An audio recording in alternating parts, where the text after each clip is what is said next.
Okay, so that's good. Let's just slide out a bit. And I think we're good. Let's bring this down.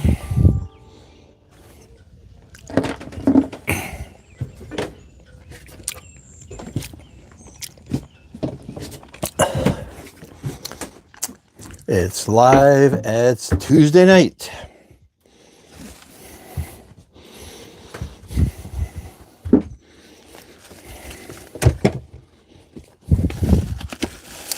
Let's find a mouse for this computer.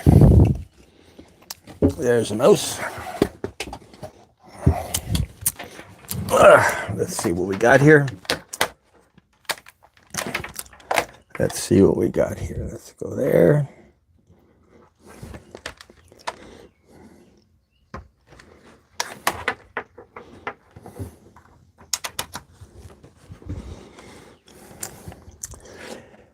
And there we are. Let's see.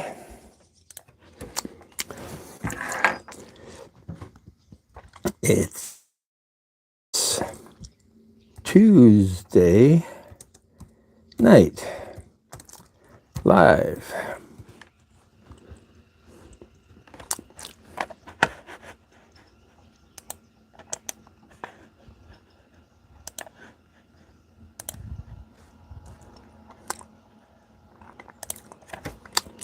From Toronto. Aussie chick. Thanks for coming aboard. Just updating my thing here. Just started.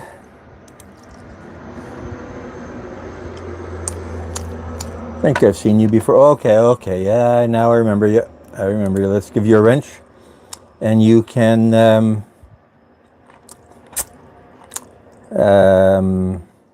where are you? Let's give you a wrench. I think Nightbot was upset because too much emojis or too much spamming or who knows. Never know what Nightbot's upset about, but he's upset from time to time. But I love you anyway. So, Lindsay, welcome aboard.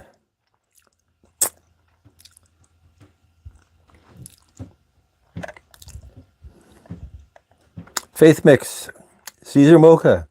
It's Tuesday night and Caesar Mocha is on board. Let's just check to see here.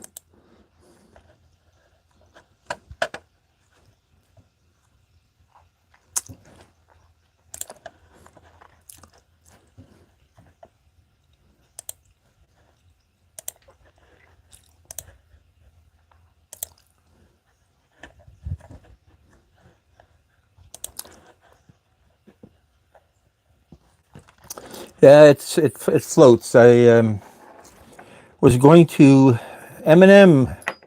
Welcome aboard. Oh yes, we've got to put the little thing in here for dropping a link. Type show link to drop link and network away. Network away, but not too much spam. A bit of spam, not too much spam though.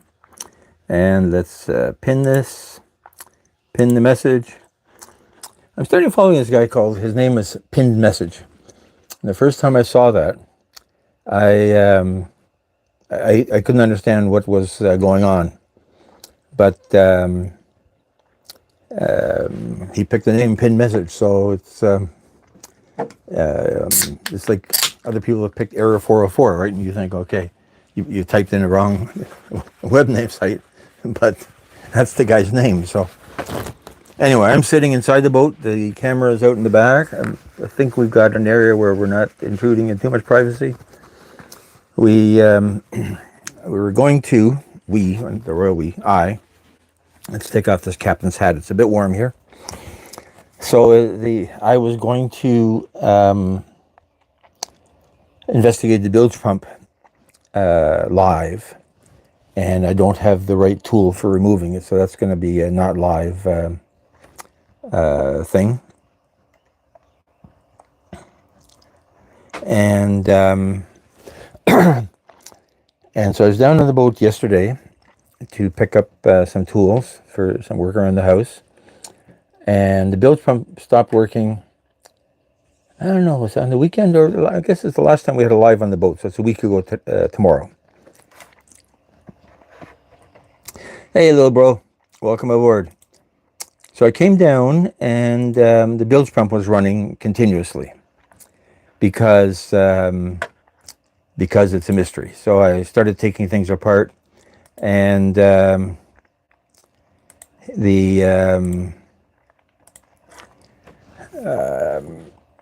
bilge pump pumps out water that accumulates from various things, including the boat sinking or the boat having a hole in it and water getting in unknown ways. So I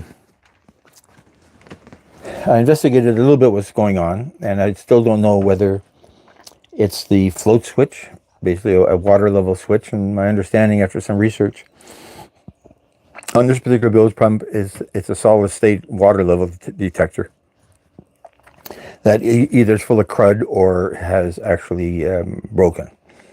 And so the pump was running continuously. So I disconnected the battery for it. And then I was down yesterday and looked in the bilge. And the bilge is like a compartment under the floor. And there was no water. When I got to the boat today, there was almost full of water. So the only thing I can think of is we had a good rain. And I'm wondering, because the rain runs through various places and then runs overboard. But I'm wondering if I've got a leak somewhere, so the rain is coming into the boat in a way that that I haven't figured out yet. So I've got to figure that out. I was going to go buy the pump yesterday as well, and then got involved in something much more exciting, cleaning moss off a roof. And so I did not get the pump. And I reconnected the battery and pumped her out. And now 2 hours later, almost 3 hours later, there's no water. So I'm going to check to see at the end of this evening that we've got no water. And now tomorrow, I think we're supposed to have some rain tomorrow. So maybe tomorrow will be a good time to see if one of the places where, like, there's fresh air vents, and they're designed so that if water gets into them in a big wave or in a storm, the water will just run overboard through various scuppers. But maybe one of them is clogged or got some crud accumulated in it, and therefore it's backing up inside the boat a little bit. I'm just going to do a sound check to see if I can hear myself. We're using this fancy dancy remote Bluetooth microphone, and let's see if we can hear ourselves. Can we hear ourselves? Can I hear myself? Can anybody hear me? Oh, the sound is turned off. Okay, so let's turn this sound back up. Yeah, I can hear myself. So obviously we've got sound. Let's. I brought on some YouTube music. Hey, sweets. Thanks for coming aboard. A flyby is probably as good a definition as any. Dragon Corso, thank you guys for coming by. I don't know if the dogs would work on the boat, although I have had friends' dogs on the boat, and they've been a little bit skittish sometimes. It's I guess it's a matter of getting used to it.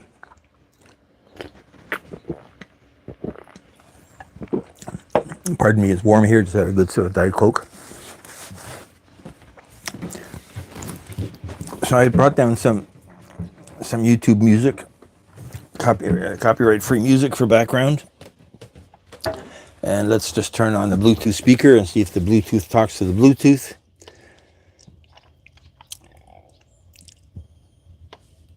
Powering on. It's powering on. The little blue light is on.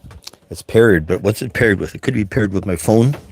Powering on. It's powering on. The little blue light is on. It's paired, but what's it paired with? It could be paired with my phone. It's paired with the microphone. So we better turn that off because this is the microphone. So that was the weirdest thing. So the computer has Bluetooth and a music player.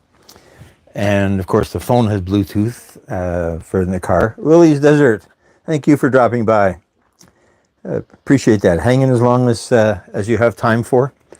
Start me up, put me in the back corner, and come back check me on every once in a while. So we'll come back to the builder's pump. So now with Bluetooth. So I've got a really nice Bluetooth speaker. It's a Bob Marley Bag of Rhythm.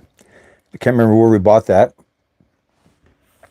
but I used it to just play music on the boat while we're sailing and plays music off the phone. So now we got so much Bluetooth going on here. The microphone that I'm using is Bluetooth and the phone has Bluetooth. And so the microphone is talking to the phone and the computer has Bluetooth that I was going to use it to play music there. So it had Bluetooth echoing on itself. I think if I left it going, it would have gone in a huge explosion.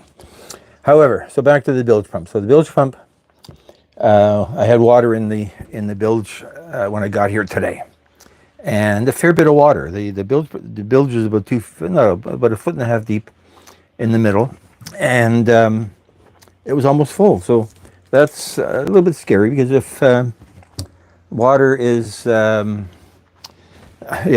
I knew how the technology worked, we'd be in even better shape. So the challenge is to figure out where this water is coming from. I mentioned last time there's a stuffing box where the propeller shaft goes through the boat, and it has a seal that's supposed to keep the water out. I've never noticed that we'd had water in the boat, but normally the bilge pump would have pumped that out before it got into an excitement level anyway. Hey, Wally's, watch out for my good friend Nightbot there. He'll give you a hard time if I'm not sure what he got you for. It could be too many emojis or too many caps in a row. As I say, we're talking about technology. I've sort of figured out how Nightbot works enough to be able to drop a link, but I don't know what else he's doing. So I apologize on behalf of the internet if Nightbot was upset with what you're doing. So the it's a thing. Anyway, so this bilge pump. So I need to tomorrow, I guess. I need to figure out where the water's coming from. That's going to be an interesting thing as well, because that's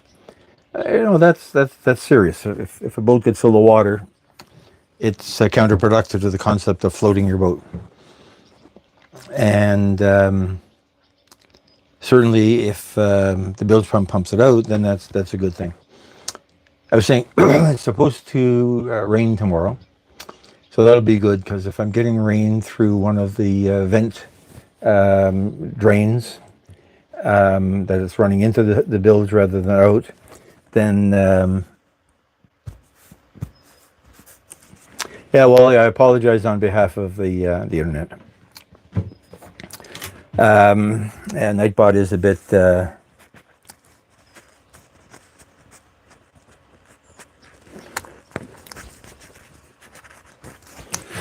we cannot argue with Nightbot. Nightbot is my favorite bot. Yeah, so this bilge pump is more critical than I thought. I was going to take my sweet time. The thing is about $300 for the part. The boat store is 15 minutes from where we are now. So it's not a big deal to get that, and it's a common part. It's this thing is $300 on Amazon and at the stores, and something with the same specifications is also $70. So I'm trying to understand what makes one version worth $300 and one version worth $70. The $300 one is made in the States. So this brings us into all of those discussions about the cost of manufacturing in the States. I'm just going to move my computer around a little bit here so I can sit a bit more comfortably and look out and watch the outside at the same time. Since you can't see me, that doesn't really matter. Oh, what's Microsoft trying to sell me here? So my plan is to buy the American-made one. It's what came with the boat, and the boat is an American boat from a company called Ruhl, whose mothership is Synjex. Okay, sweets, come back when you have a minute. I'll check you out.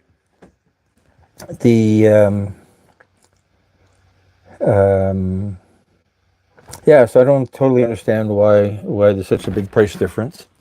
Although I do understand it's the cost of labor in the States is higher than the cost of labor in China. So that's going to be a factor no matter what. And I guess I'd rather support local manufacturing than other, even though it's not made in Canada, but it's as local as we're going to get. Hey, Suzanne, thank you for coming by. Really appreciate that. Thank you for dropping by. When was I visiting your channel? Yesterday afternoon? Yesterday morning? I can't remember. Not this morning, anyway. I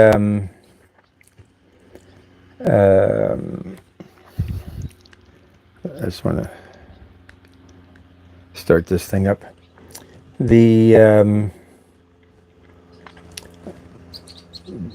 One of the differences, I guess, between $70 and $300 is quality, but I don't know what quality can make a difference for that. The parts are all injection molded plastic. But yeah, we'll buy the one that the boat came with. Ruhl mate, 750 gallons per hour. Bilge pump. If I can get a slightly bigger one for the same price or similar price, maybe I'll do that, because I see they have one that's 1,100 gallons per hour. And you know, if you hit a rock, hey, brave buddy LV, thank you for coming aboard. Let's give you a wrench. Love the music you played. Brave buddy LV does this wonderful channel of Filipino popular music and folk music, and I love the I love it's beautiful background music. It's beautiful background music. Karaoke, some of it, I think. And the people that do karaoke with an echo, I love them. They're the, it's like you're in an echo chamber or in a water tank, and beautiful music there. Definitely worth a visit. And we had Willie's Desert Hideout, another beautiful place to sit. And here we're looking at water, but his backyard is the desert, Arizona, I think. And if you live in the east or the north, it's a totally different kind of landscape environment. And once in a while, he goes out into the countryside, and you get beautiful mountains and beautiful skies and chemtrails. And we can all wonder whether there's a conspiracy with the chemtrails or not. But let's see if we can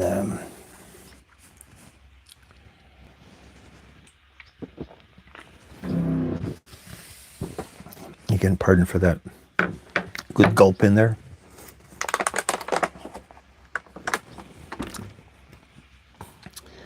The sunset's supposed to be 9 something. Hey, Susanna Orjan, another beautiful channel to sit and just listen to her talking in the background, and once in a while Beautiful, this is a beautiful channel, beautiful lady. The Simply Imelda, you're also here. All my friends all at the same time. I started this live early. I should do that more often. I started it early because I was going to, and Billy Bob the fish keeper is here. I had fish for supper. A while ago, I got a barbecue for the boat, and I did an unboxing for it, and tried it out with just a hot dog the day that I bought it. And so today we did salmon tail fillet with. Okay, so then we'll see you around. Thanks for dropping by. So I figured I've got to eat anyway, and I don't have my proper video camera here, but I recorded with a phone and with my still camera, Canon R5, and I'm hoping I've got some good good shots of the boat barbecue doing a salmon tail. So it's not your kind of fish, Billy Bob, but big fish, small fish. In the end, they're all related. I started following. There's a whole chicken world out there. So there's California Chicken, Kelly Chicken, and Chicken Explorer, and some other Chick 88, and interesting people. And I grew up on a farm, so we had chickens in the back and in the yard. So it's not an unusual thing to see chickens, but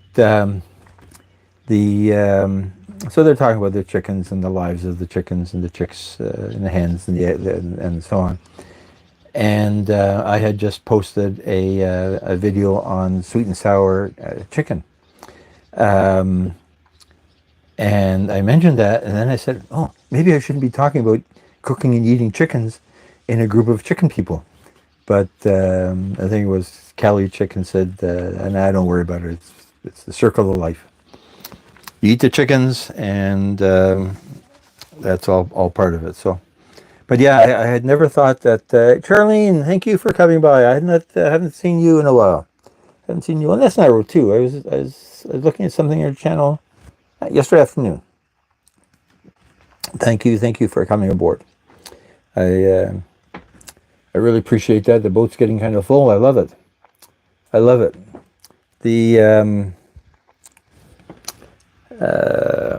what am I trying to do? I'm trying to connect my other phone to the Wi-Fi here, and so I can watch this on another device. Enter password. So the password is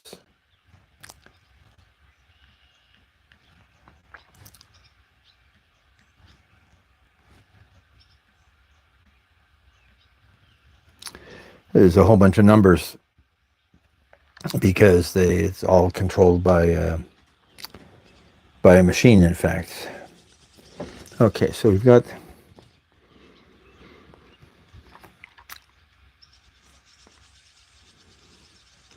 somebody here has a Starlink connection as well. I wonder if they have a good password. Get myself some free Starlink Wi-Fi.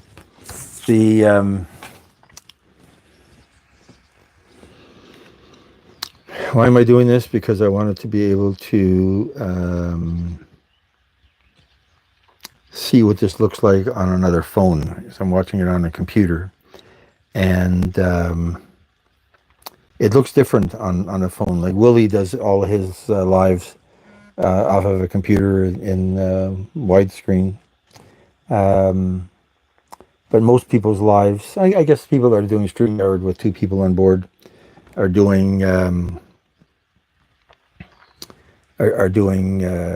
computers as well. But I was curious what the live looks like on a phone. One thing I noticed is that some people are watching this on a television. Now, I guess if they're watching the we're going to get started getting circles here. Could be we've got too many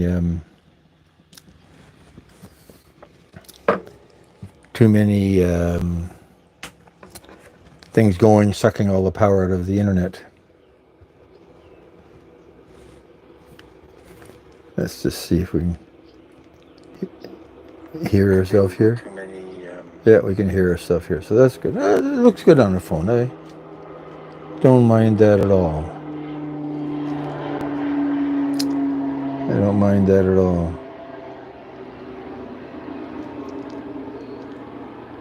What's it look like if I open the app?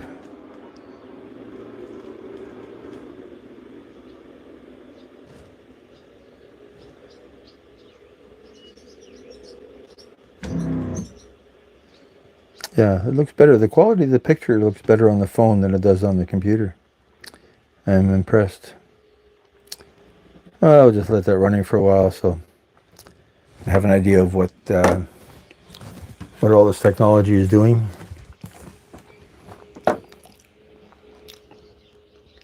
I don't want to sign in.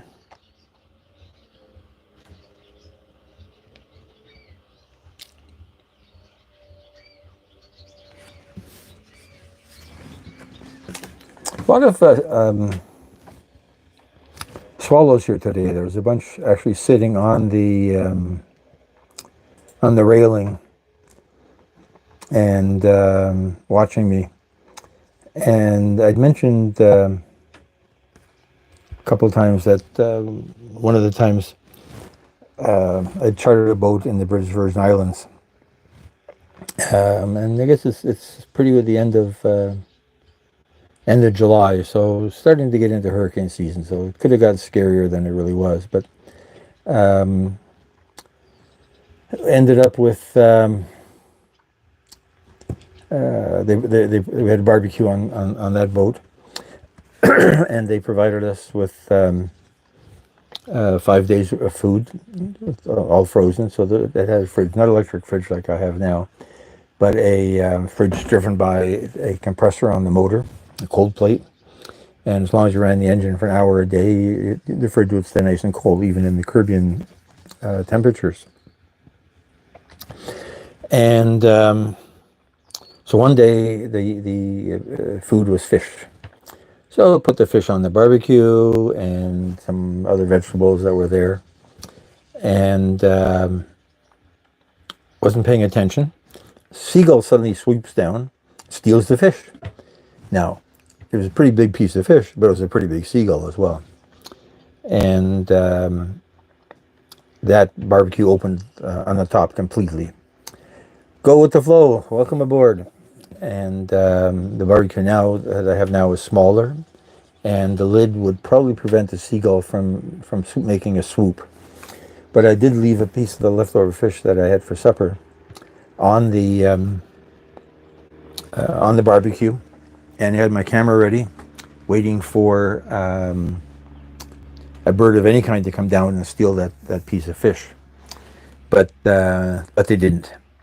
So I do want to record that. I think that is kind of neat that that birds steal your food, and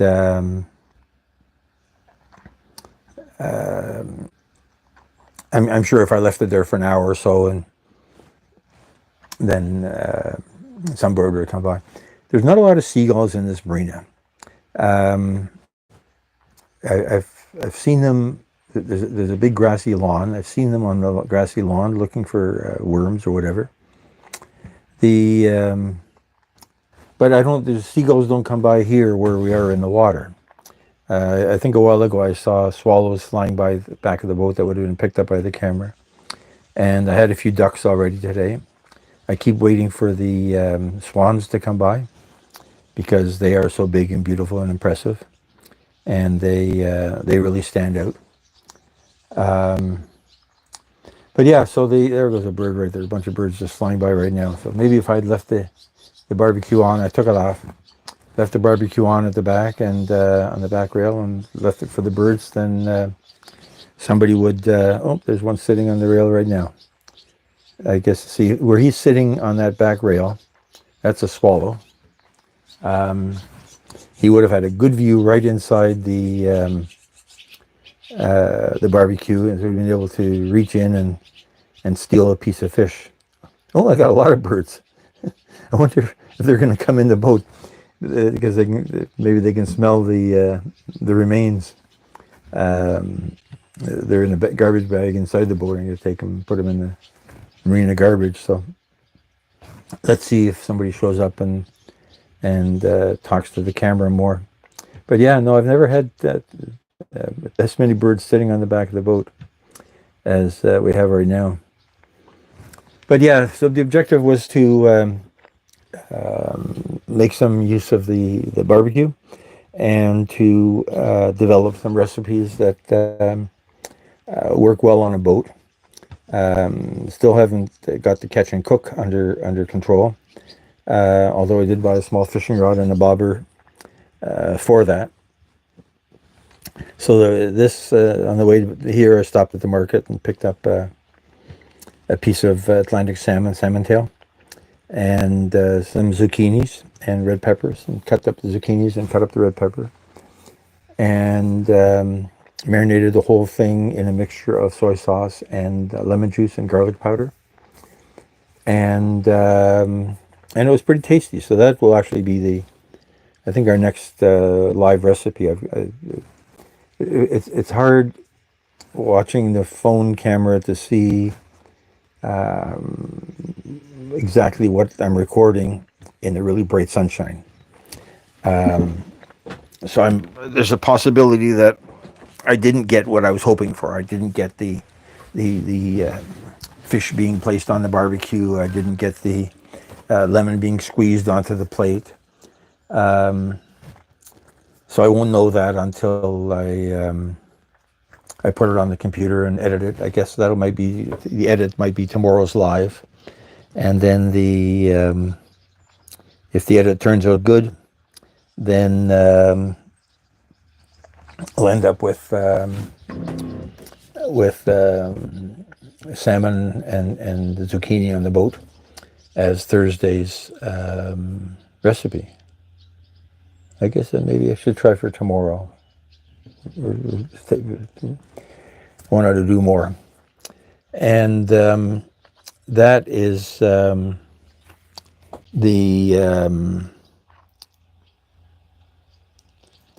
perfect boat recipe as well for a boat cookbook. Kayla Boo, thank you for coming by. Appreciate that. Why did I go? I went to see you, but I don't remember what I saw. I did come by to see you after I think you dropped in on my editing live. So always a pleasure to have you drop by and share the love. What were we talking about? We're talking about cooking salmon on the back of the boat. So it actually turned out pretty good, and certainly fresh salmon. You need a fridge if you're going to keep it for more than a day, but if you're picking it up and taking it down to the boat, it's good boat food.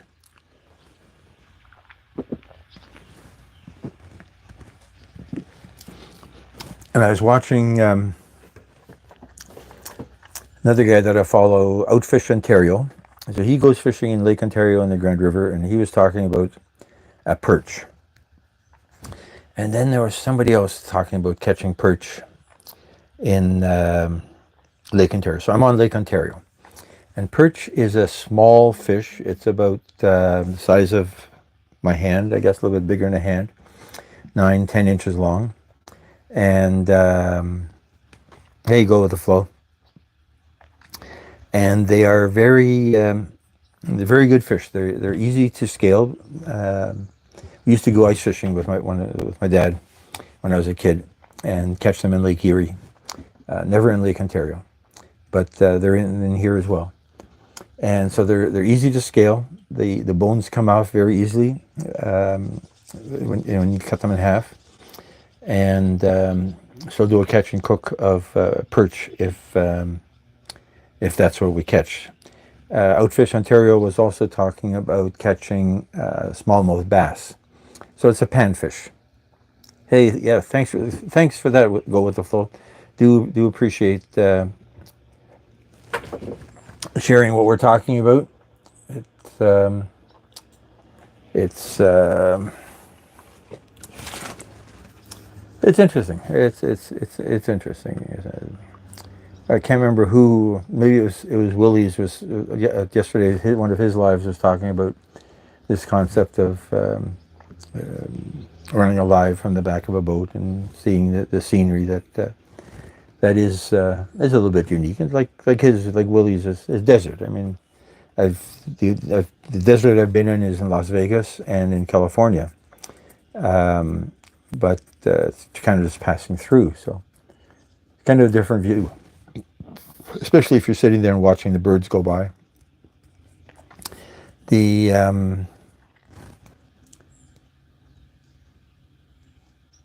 So today the weather was really nice. It was a bit muggy in the middle of the day. We've had good sun all day. We haven't had a lot of wind. So not really good sailing weather, but that's coming. And this is not super hot, so it's been a beautiful day. We'll see how much activity we get in the basin here. There was a nice big cruiser went by a couple times on the way out. There's a guy here in the marina. There are a couple, three jet boats. So they're like Sea-Doos or what are they called? Jet skis. But these have a automobile-shaped body on them, and so there's 3 or 4 of them drifting around here. I think I posted one in a video last year, and I discovered there's a guy that is renting them just 15-minute walk from the marina. It's not in the marina. It's in Ashbridges Bay at Woodbine Beach. And they rent jet skis and these things that look like Lamborghinis, and they're kind of cool, especially if you had a 14-year-old kid, and I mean it's not cheap. I think the prices it was $300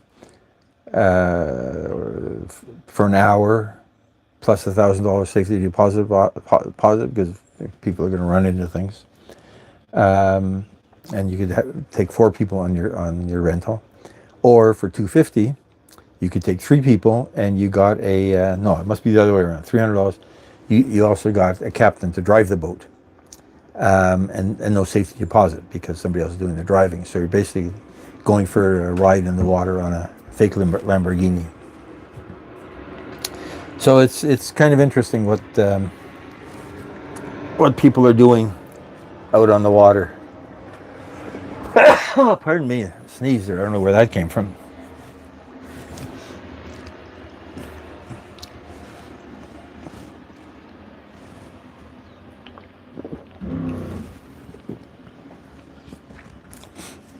If you're in Canada, and you don't have to be in Canada, but she seems to have mainly Canadian followers, there's a creator called WeGo Tours, WEGO Tours. And she does walking lives, mainly in the Niagara Falls and Niagara-on-the-Lake region. And she did Toronto on Sunday. And she was down by the waterfront by Ontario Place and by the National Yacht Club and Alexandria Yacht Club marinas. And this boat lived at the National Yacht Club for many years. So I was watching it, and it's almost like home going by. And beautiful pattern. She's got the normal, usual crowd of suspects watching on a regular basis, and other people that do walking tours of Toronto and I guess there's another guy that does Niagara Falls. He's called the Hidden Jackpots. So if you like the Arizona Jake, thank you for coming aboard. We need some exercise. Always a good workout to watch you for a while and then say, okay, that was a good workout. But yeah, you do some really good, some good stuff, and I get tired just watching. But that's a good thing. That's a good thing. It helps to be prodded to be active and to be in shape. And you men are in excellent shape. So we go tours. Christine is her name. Walked along the waterfront in sort of western downtown Toronto, from Ontario Place to the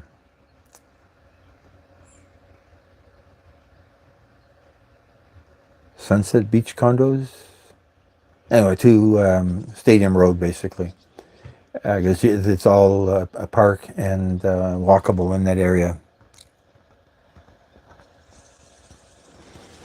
Grilling cheeseburgers, yes, a cheeseburger in paradise, as my good friend Jimmy Buffett used to say.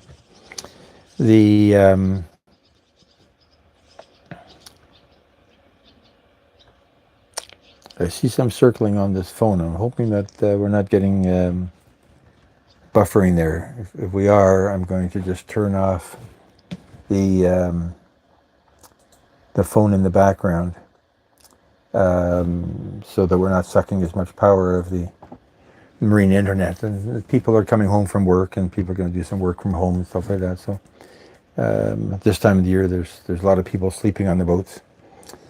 But yeah, it was nice to see this. We Go Tours. Check her out, especially if you're interested in the Niagara Falls, Canada side of Niagara Falls. Does some neat stuff. Hidden Jackpots does more Niagara Falls stuff, and they're interesting people. I can't conceive walking and talking for that length of time. That would wear me out more than Arizona Jake's exercises. But people do it and love watching it.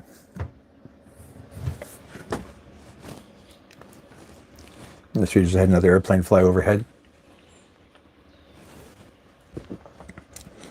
Although the microphone is down inside the boat, so we don't hear as much wind noise as people get. A lot of the walking and talking people get a lot of wind noise from their phones.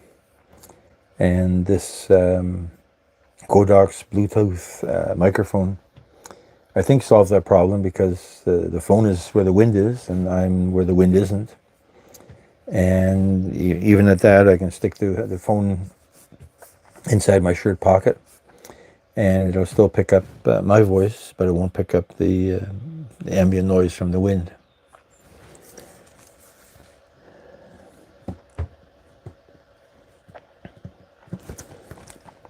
So a cheeseburger, I was saying earlier that I just did grilled salmon on the boat barbecue, and I'm looking for other recipe opportunities for that. And the challenge is, of course, how do you make it unique enough that it becomes interesting and gets the million viral views that we're all hoping for. So I'm not 100% sure what to do about a cheeseburger that's going to make it particularly unique. I think to some extent it can be the veggies that you put on it, because if you get into grilling something, lettuce and tomato is kind of common, but what if you did a cheeseburger with slices of mango and we're talking about Jimmy Buffett's Cheeseburger in Paradise.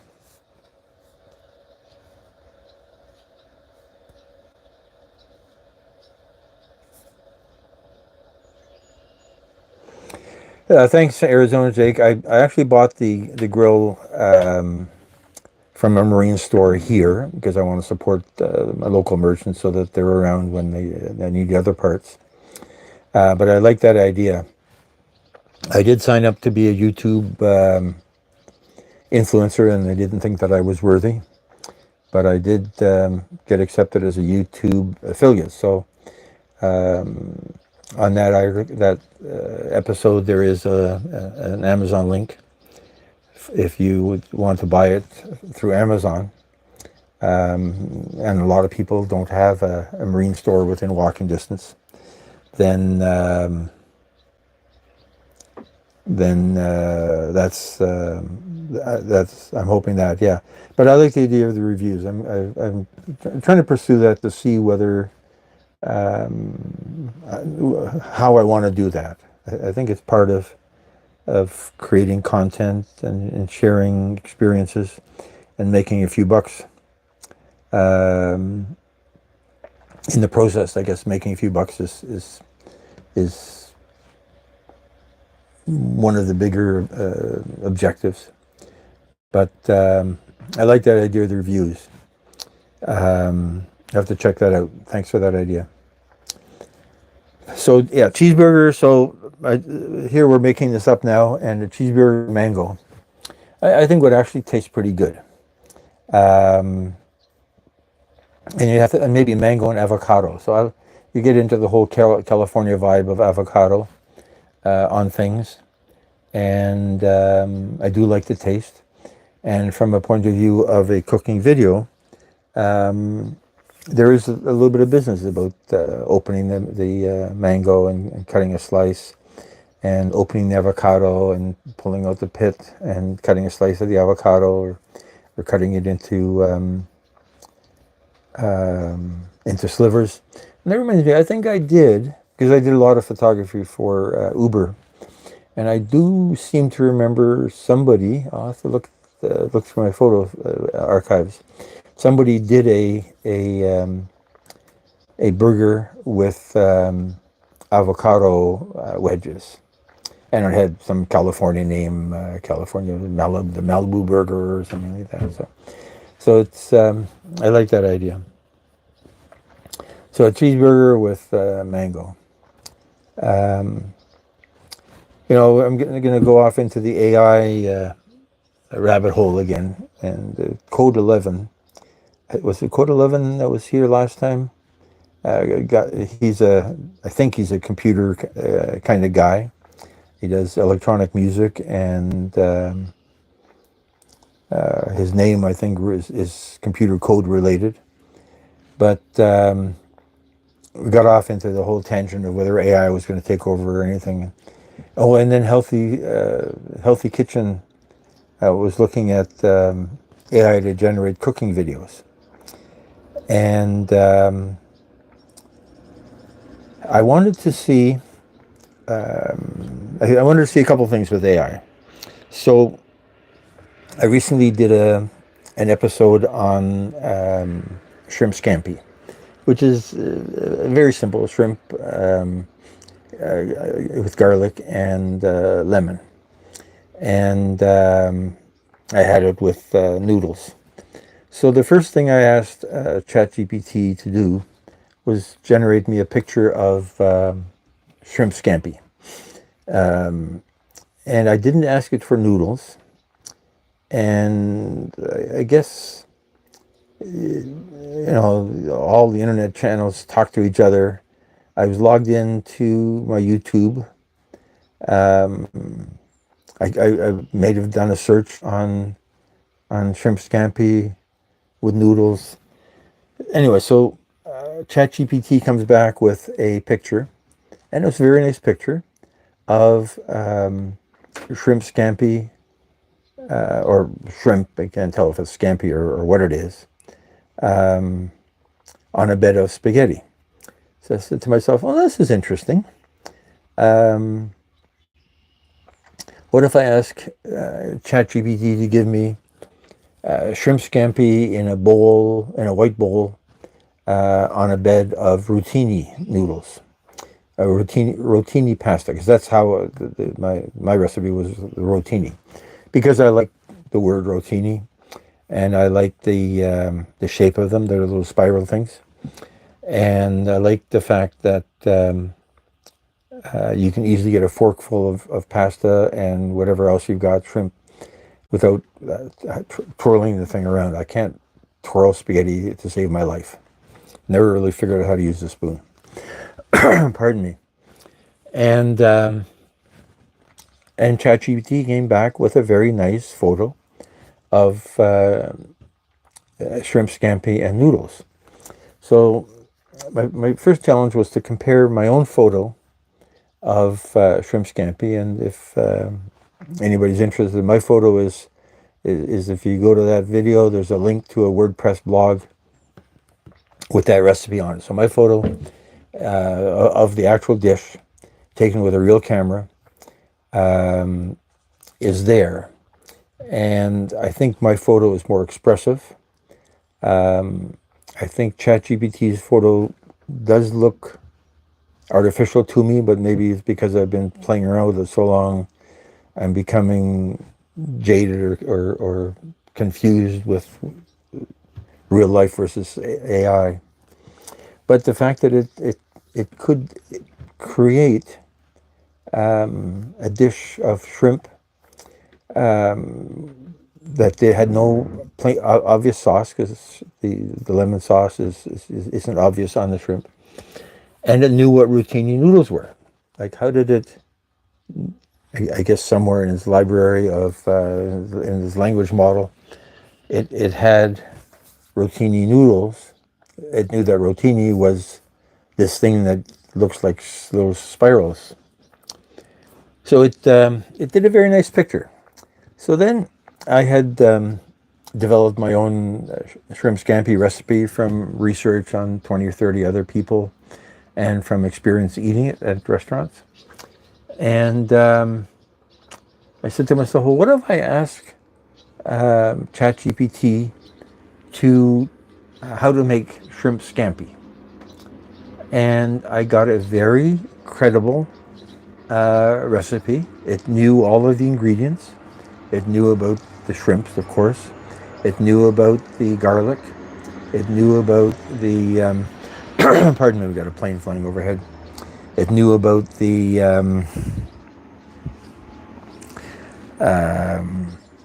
lemon juice.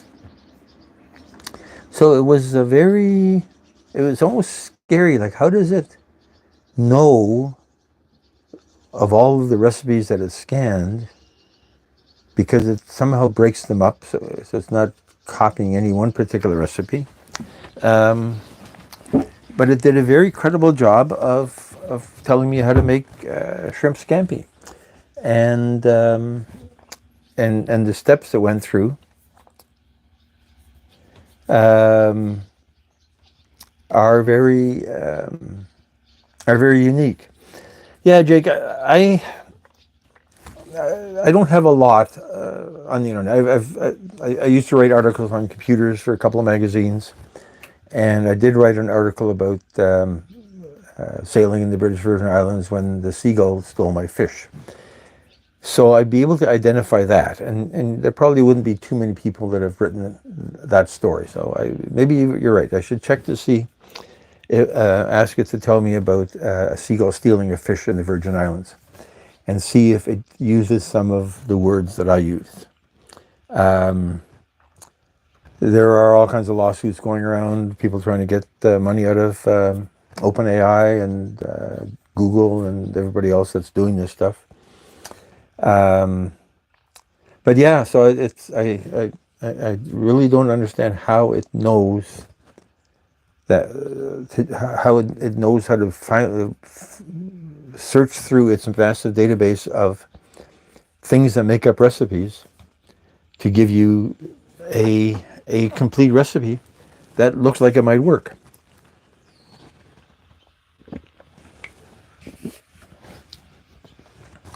So then pardon me. My next thought was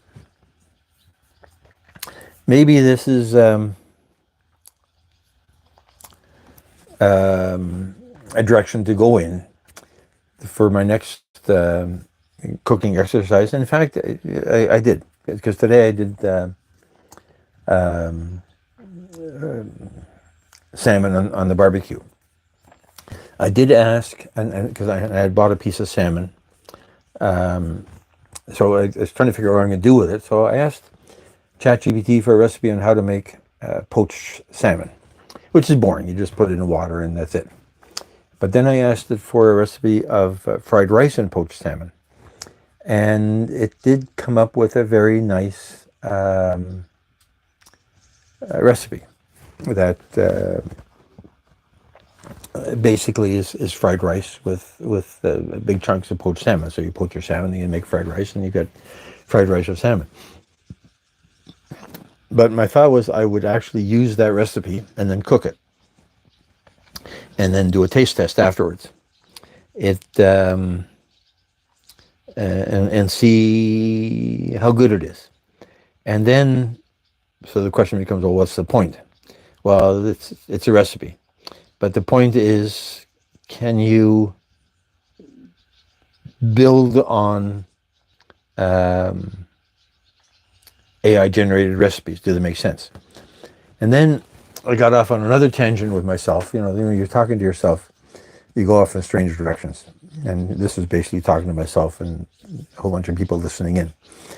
And I said to myself, okay, part of the objective of all of these cooking exercises, at the recommendation of a guy that manages book publishing and authors, is a cookbook on basically with a boat-themed recipes. And my thought was, okay, what if I just ask ChatGPT to give me 150 recipes, group them in some way, and then ask it to draw me the photos that fit those recipes. Because now I'm actually making the food and taking a picture of it afterwards, and of course making video of it as it's getting cooked. And if you then took those recipes that have no grounding in reality, it's all artificial AI, and the images of the results of those recipes, which is also totally artificial, do you have a thing, a creation that people would buy, which would be kind of interesting, and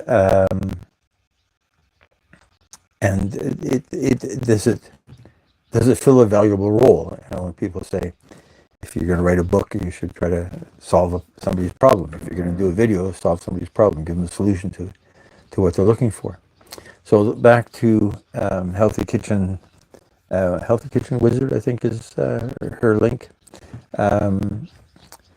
I didn't totally understand where she was going with looking for AI video, because now in her YouTubes, she's cooking and talking about the food and the preparation of it and the health aspect of it.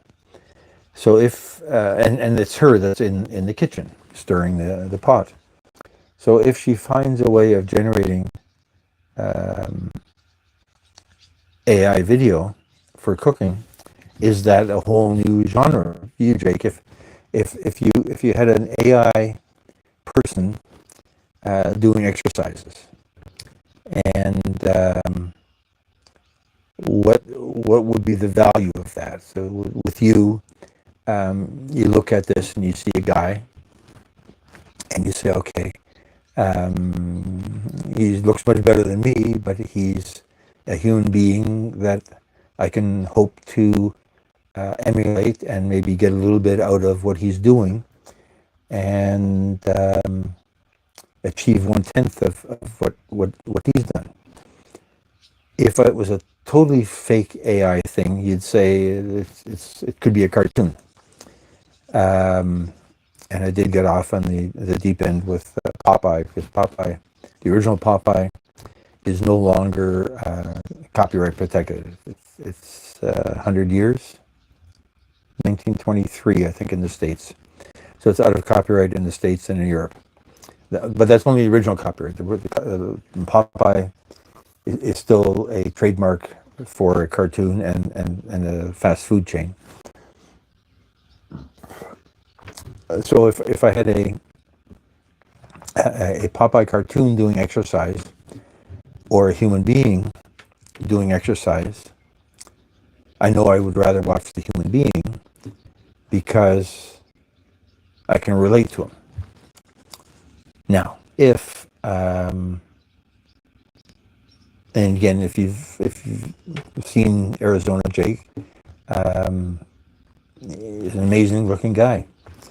If I had a fake Jake, if that was possible, that also had that body and went through the steps that he does, that we are led to believe are the reason that he looks so good. So if you do those things, then you too can have that body. So you say to yourself, okay, if it was a cartoon, I know it's fake.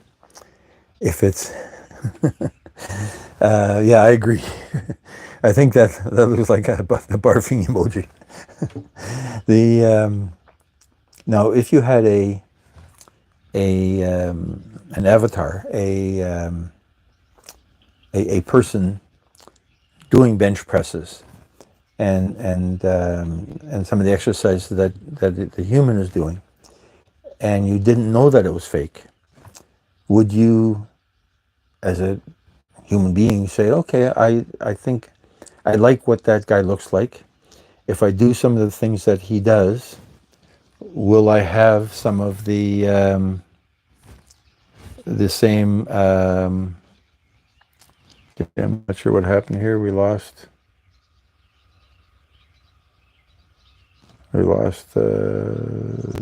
Turn off this other phone, where I was trying to watch this on another phone. I think it's sucking too much power out of the internet.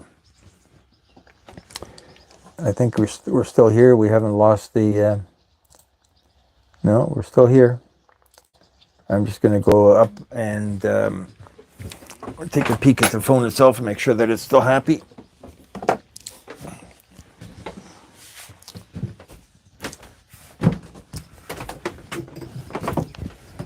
Without banging my head on the hatch. Oh, it's a beautiful day out here. Should come sit outside. Yeah, no, the phone is still happy.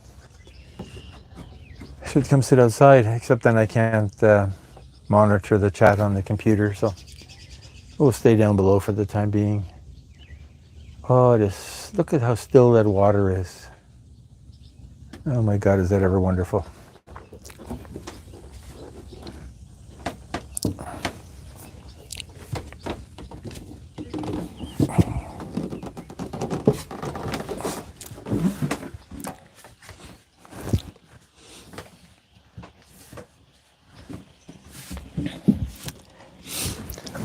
Pardon me.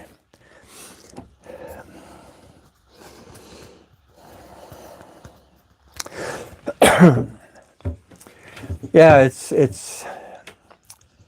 is weird. The reference to the WALL-E movie comes up every once in a while, and like the people in that movie that are sitting on the cruise ship, I think they're watching, and WALL-E rescues them or whatever. So they're fake people being watched by fake people in a fake world. But it's interesting that what we're doing here is we're entertaining with things that people can relate to, and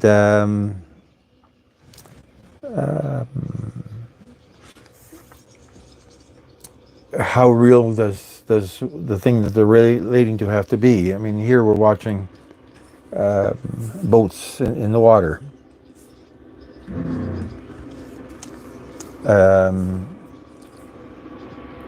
I follow a guy on digital art.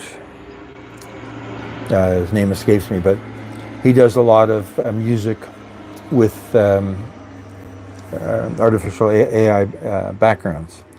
So he's got buildings and water and desert scenes and so on.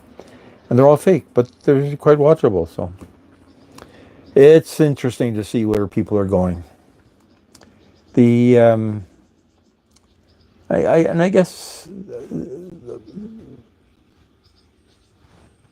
I see, Jake, your channel is, you're sharing your experiences and your journey.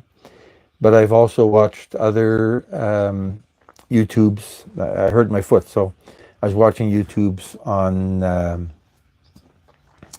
nerve flossing and some of the exercises that are supposed to solve that. And a lot of them were people. I guess more of them were guys than girls from the ones that I saw. And so it's a guy sitting on a chair and doing exercises with his foot and his leg and his knee that you, the audience, might copy to address a particular problem. And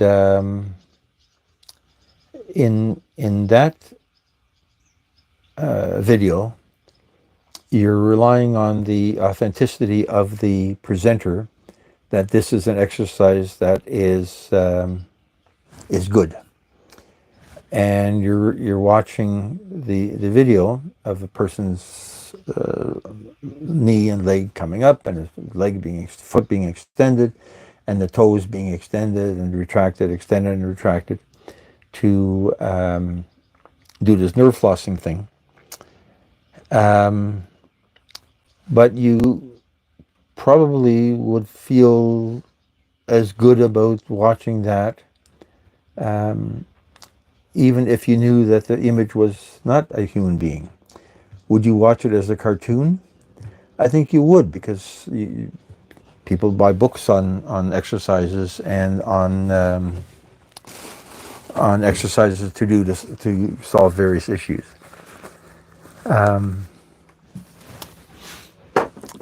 That's interesting. So we'll see if we do the AI cookbook. Maybe we'll do the AI cookbook anyway, and see what success it has. I came across another thing in the news. So I'm in Canada, and the CBC is the government radio station that we love and hate. Like, it depends on the day of the week. As either government propaganda or nationalistic pap, that everybody has their own opinions. And they had an article. So they basically, the only thing I watch them for now is news. But they have variety shows and a lot of Canadian singers got exposure through the CBC, and either on television or through concerts. Leonard Cohen, Gordon Lightfoot, Guess Who, Murray McLaughlin, Shania Twain. They all, if there was no CBC, these artists may not have gotten success here and around the world, like Shania Twain's around the world. So they had an interesting discussion of somebody that created a fake PR company, music PR company. And he decided that he was going to publicize a band. Now, the band itself was also fake. It was somebody else's project to create a fake band. And Spotify apparently is doing a lot of AI music. And I've listened to some of it, and I've tried to see if I can use some of it in my own videos. And some of it looks pretty good. I've always looked for just instrumental, but the one AI service that I was playing with did a lot of lyrics as well. And you either gave the the AI one word and it would build a whole song around one word, or you could give it several phrases or several verses, and then it would generate a voice, and it was acceptable. Certainly the instrumentals to me were more acceptable than the vocals. But if you played piano well, then you might say that the piano that it generated was trite as well, and therefore not worth having. Nevertheless, so I can't look this thing up because it's on my phone. But the fake AI, the fake PR company, started doing PR for a fake band, and issuing press releases and doing photos, generating photos of what this fake band might look like. The Sunset. I don't know. Let's Google it and see if we can find it on here. Maybe we can find it on the other phone. And so the fake band got upset at the fake PR company for riding on the coattails of the fake PR of the fake band to get its 22 seconds of fame. And my question to myself was that theoretically, AI-generated music, AI-generated art cannot be copyrighted in the United States. It's possible that Europe is the same. And yet the people that are making the AI tool available want to claim some ownership to what they've generated. And I guess if you click on the terms of service, then you've agreed that they own something in the video, in the images that they've just generated. So it was interesting that one fake group was calling out another fake group for what they were doing. But it was also interesting that Spotify was streaming out millions of streams of this fake band's music. And so that implies that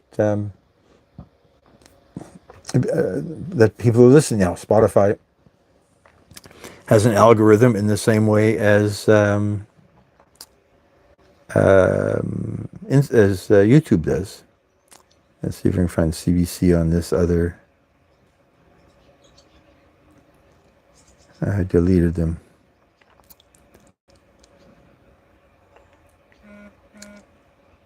No, I deleted them. Shoot.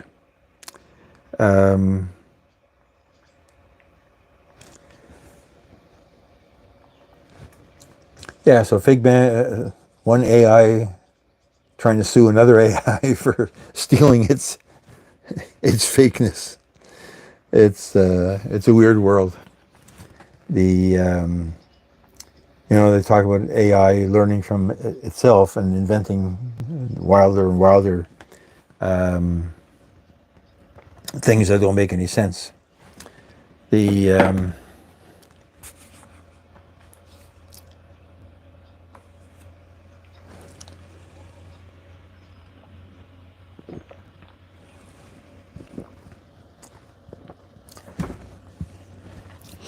So we'll see if we can get enough fake recipes to create a fake book and see if anybody will buy the thing.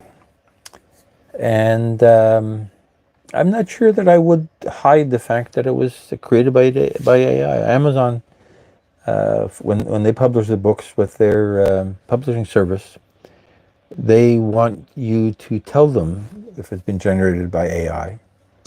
Like YouTube says you actually have to tell your customers. Instagram says you have to tell your customers. TikTok says you have to tell your customers. But I was watching TikToks today of boats being launched and the crane falling and the boat falling in the water and breaking. And there's one that was, it said it was AI generated at first. And then today I saw a version of that. So somebody had built a new version on top of that one, and they didn't mention AI. So they were making it as if a crane had actually lifted a boat, and the boat had, the cable had broken, and the boat had fallen in the water and sunk and fallen to pieces. So maybe if you mention that your AI is AI, then people will accept it, as you said, Jake. They're going to accept AI as real, and if not as real, but accept it as a thing. Right? I mean, at one point we had painters, and then we got cameras, and people said, "Well, the camera is a fake," and then people accepted a photo of a person taken by a camera as a valuable representation of some real person, some real event. And maybe it'll be the same thing. So much for AI. Let's change the subject.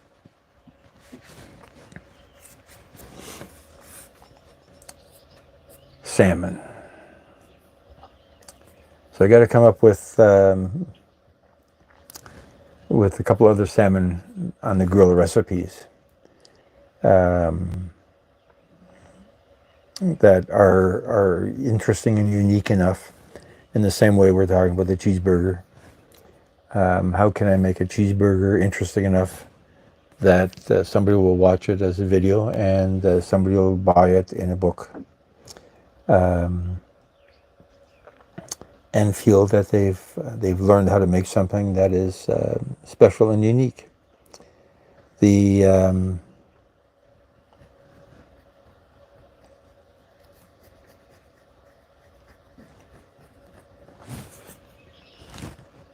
I mean, spam burger. So people really like the spam burger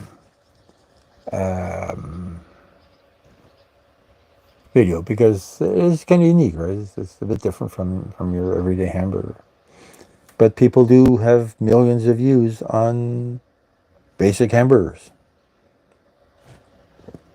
I follow a couple of barbecue guys, and they're basically doing beans on the barbecue. So I did my, pardon me, my Popeye's beans, sailor beans with spinach. People watch that now. The guy with doing beans in his backyard barbecue has more viewers than I have, and he's been doing it longer. And I found that his recipe was not unique, but his method of preparation on an outdoor barbecue was wonderful. Yeah, Jake, I know hamburgers. My experience photographing them for Uber was kind of interesting, in that what restaurants were doing that made their burger a little bit unique. So I was always impressed visually and taste-wise, because I would eat some of these things, leftovers. A hamburger with fried onion, but not like fried onion in a frying pan, but deep fried onion, so it ends up being like a dry, fluffy mixture on top of the patty, on top of the meat. I remember one burger I took a picture of. I swear it was 6 or 7 inches high. So there was 2 or 3 patties of meat, and then all the things in between them, all held together with a skewer, because it would fall over, of course. When I was looking at fish, I thought of fish burgers, and I always liked McDonald's McFish, or whatever they call it. It was there was a very nice sauce on it. The patty of fish, there was enough fish to breading that it was pleasant. It was crunchy enough when they sold it. Wendy's fish burger, when they did fish burgers, I didn't think was as good as McDonald's. So fish burgers might be another interesting thing on the barbecue. But fish burgers, I guess you don't really barbecue them, but you fry them. And then I got into a discussion on fish tacos. I'd never had a fish taco until I was taking pictures of a food truck that did fish tacos. And I realized, at least this guy, and you'd have a soft taco, and there would be deep fried fish sticks. So basically, it's a fish stick cut in pieces, mixed in with veggies and whatever else. And if you order from Uber, so it takes a half an hour to get to your place, and everything's soggy. But if you eat the thing fresh from a food truck, it's a wonderful combination of textures. You got the softness of the soft taco. You've got the crispiness of the fish, and then you've got sort of the spiciness of the veggies that are in the burger with you. And so they were an interesting experience. Now, fish tacos on a boat probably wouldn't go anywhere. But the other thing I came across when I was doing this Uber photography, I ended up taking pictures of a lot of Indian restaurants. We have a lot of Indian restaurants in Toronto, and a lot of the Indian population doesn't eat meat. So there are a lot of burgers based on chickpeas, reincarnated in various ways, in a bun. Pav, I think, is the Indian term for that bun, P-A-V. And spicier than I would have liked in many cases, but that's because it's Indian food, spicy. The other thing I came across, and this was in both Indian and then Asian, Chinese restaurants, noodle burgers.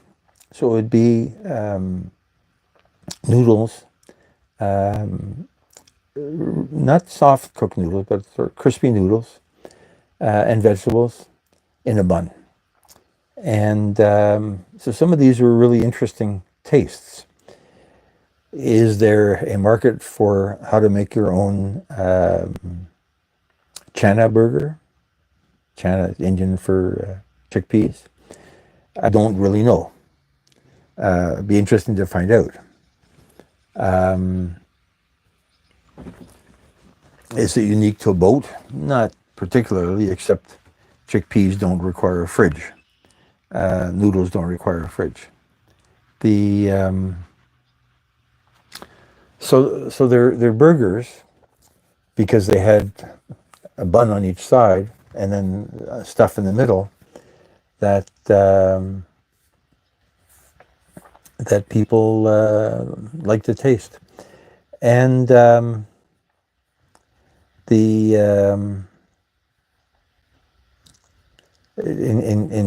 the noodle burgers, you had an Asian taste, soy sauce based taste. The Indian burgers had sort of an Indian spicy taste, not curry spice, but some of the other spices that are part of tandoori cooking, for instance. So I can see a bunch of different burgers based on different things inside.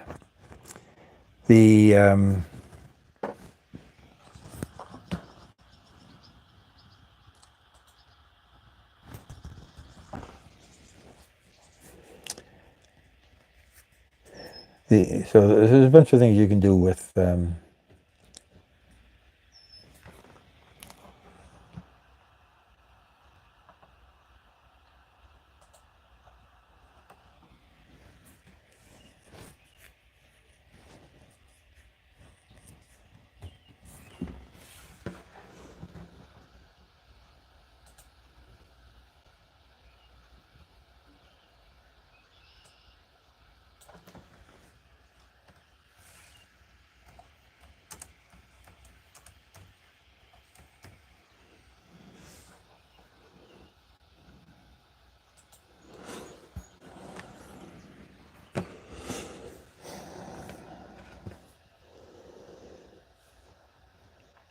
Oh, interesting. So meatless tacos, yeah. So I guess that's another way. Um, Because yeah, so you've got the taco shell or the hard or soft taco that holds stuff together. Mushrooms, yeah, that sounds really good. I could do that. Mushrooms with a Mexican spice and sour cream. That sounds good. And then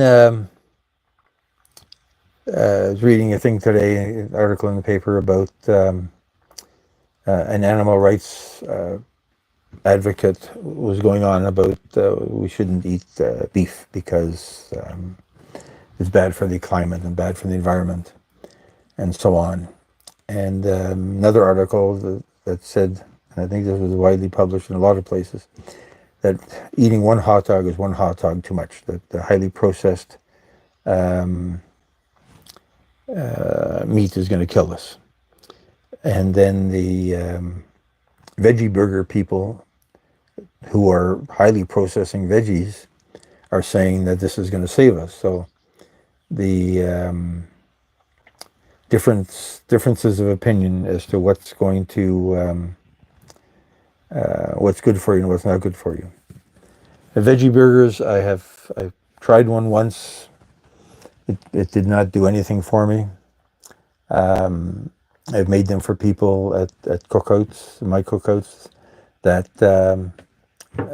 did prefer that. You go to the store and buy a package of veggie burgers, and seems to work for people. But yeah, I agree with you, Jake. I'm not I'm not interested in a veggie burger.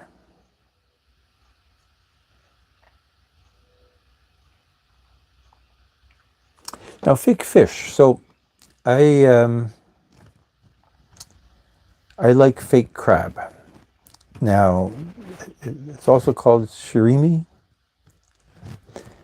So basically, it's a concoction made out of pollock, which I think is a generic name for fish caught in Alaska.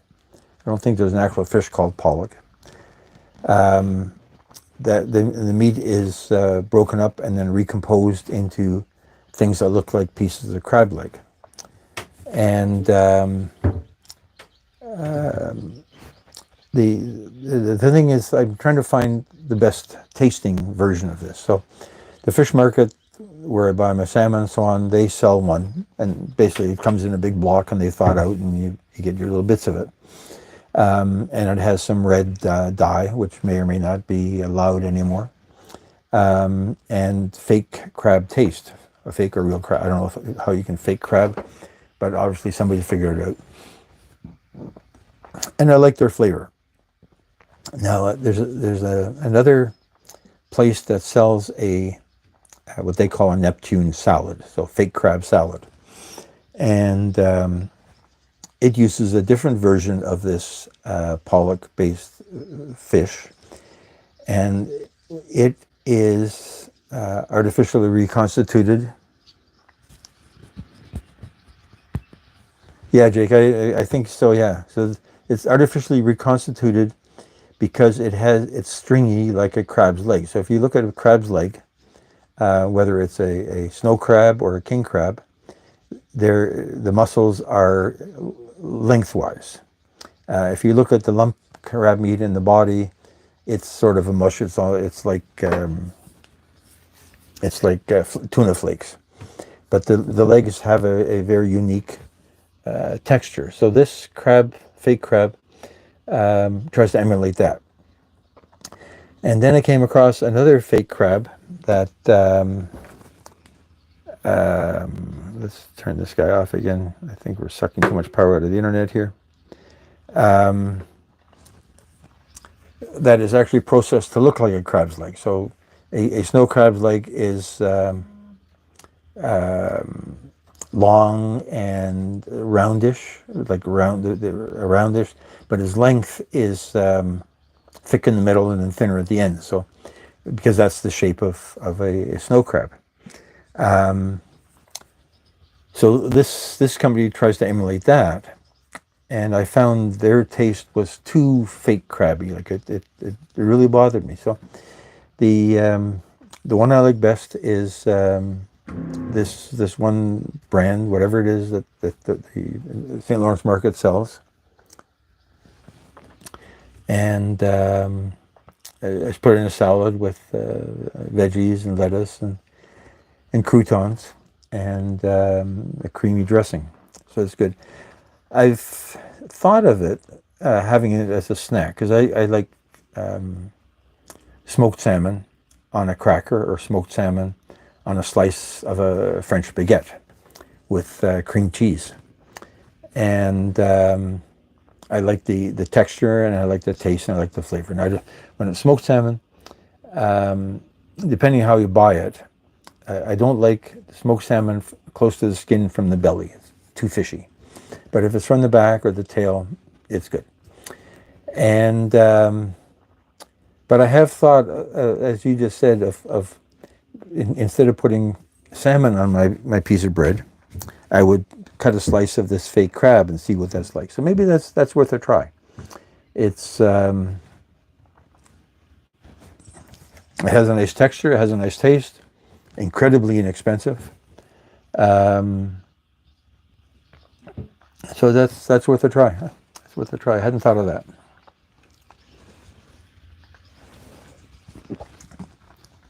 I'm just going to step away from the chat for a minute and take a look at my bilge pump and see how much water we've got here, if any.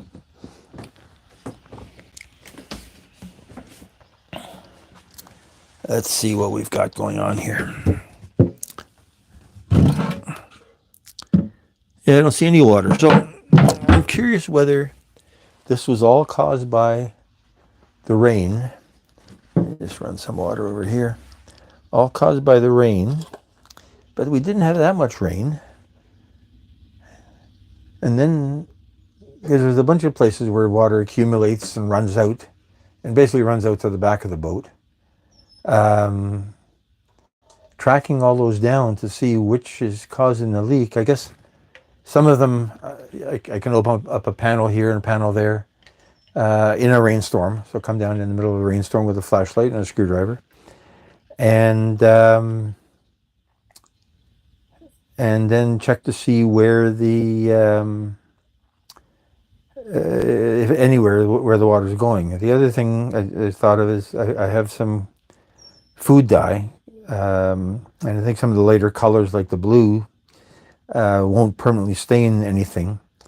A few drops of food dye in places where you think might be a source of water will allow me to see where it's coming from, and then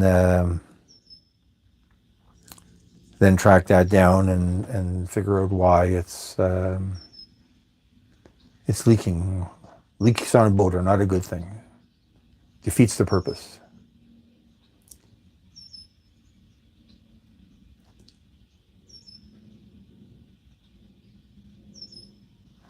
What bird that is that's out there?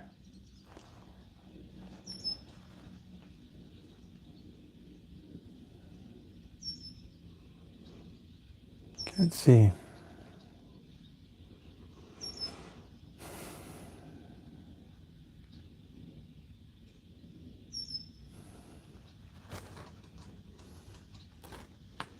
Can't see.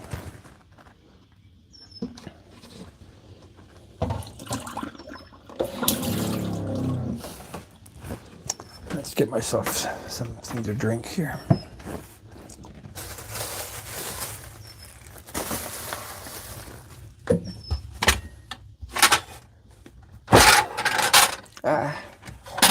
Losing it.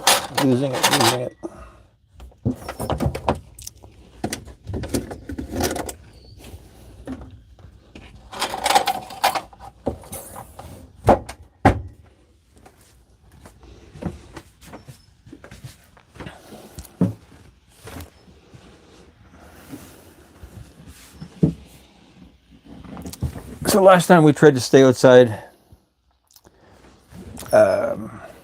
into dark, and I looked at the video after the fact, and the quality was really, really bad. Once it got dark, the camera couldn't keep up with the image. It looked good on the camera, but by the time it got to YouTube and back, it was really sad. So we'll pull the plug on it on the outside anyway before it gets totally dark. I think dark is supposed to be 8:45. It's 8:20 now. So it's summer's over. Winter is coming.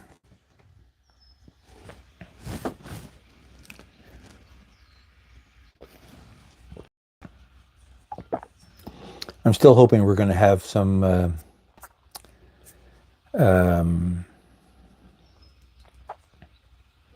swans coming by.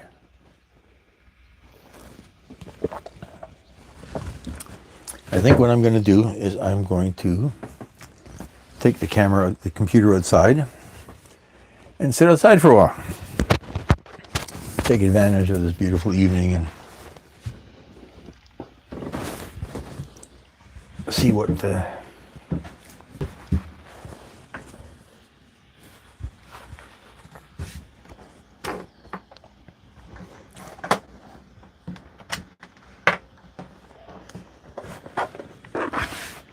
take a water bottle.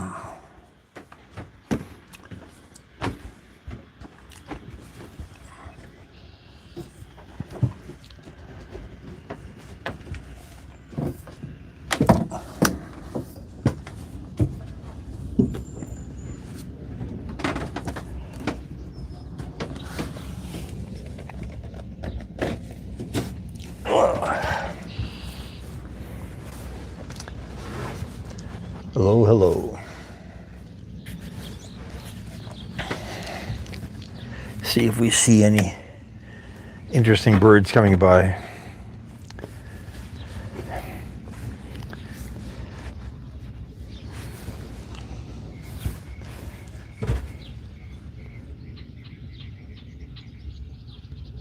I can hear birds, but I don't see anybody. I don't see anybody here.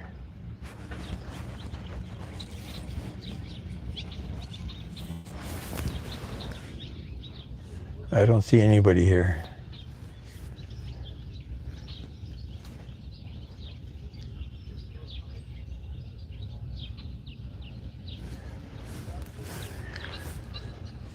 And I said there was no seagulls. I just saw a seagull flying overhead.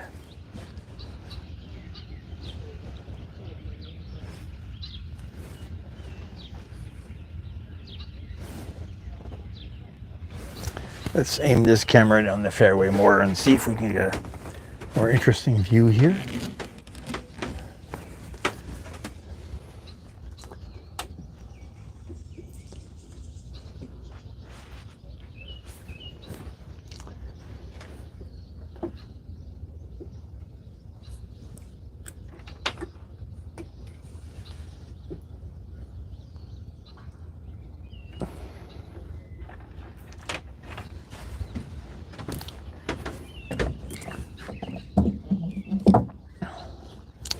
Okay, what does this give us? This gives us me, which is not that exciting.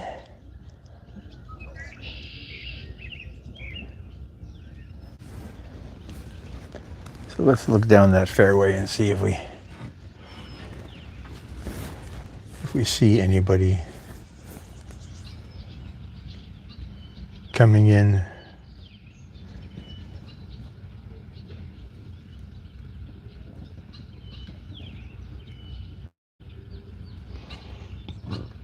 Pardon me. Too much garlic on that salmon.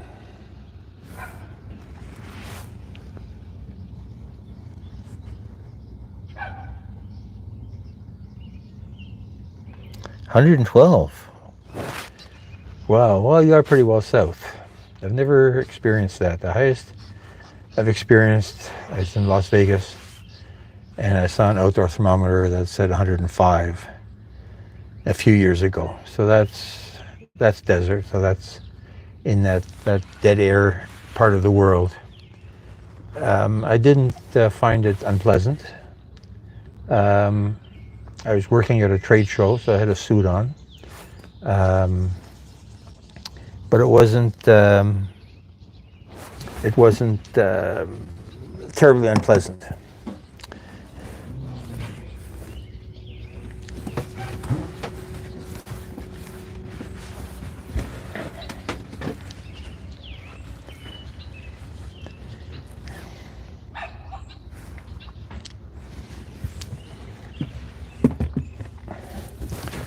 Let me go further back here and I'll become part of the environment. I keep wishing for the sunset, and somebody posted a picture of a sunset, but not in this area. They were on the other side of Toronto Island, where it faces directly to the west, and they ended up with a very nice sunset there. Here, our sunsets are disappearing into the trees. I don't know if I can't see where the sun is anymore, so we don't have 2 fingers worth of sun anymore. So my guess is, what time is it? It's 8:29, 8:30. So yeah, so if the sun's going down in 15 minutes, then we're going to lose it. So let's see how nice it stays. And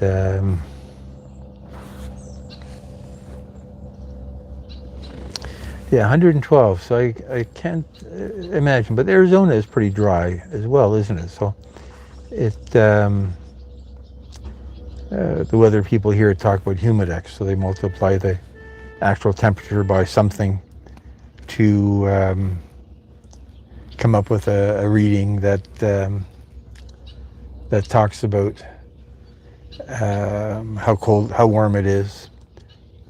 And in the winter, I guess we get the wind chills, because when it's cold, if it's cold and windy, then it's colder than it really is, based on your skin freezing.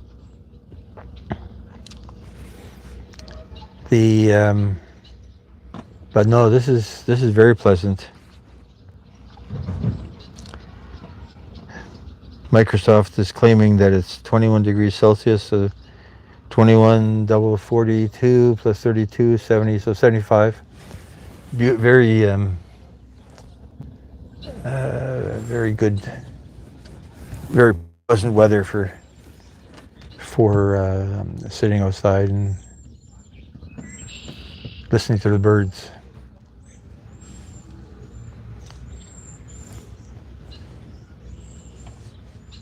And there's absolutely no wind. I'm looking at the wind instrument on the boat next to me. So boats have a little whirligig thing on their masts that are turned by the wind. So it gives you an idea how much wind there's actually happening at the boat, and also the direction it's coming from.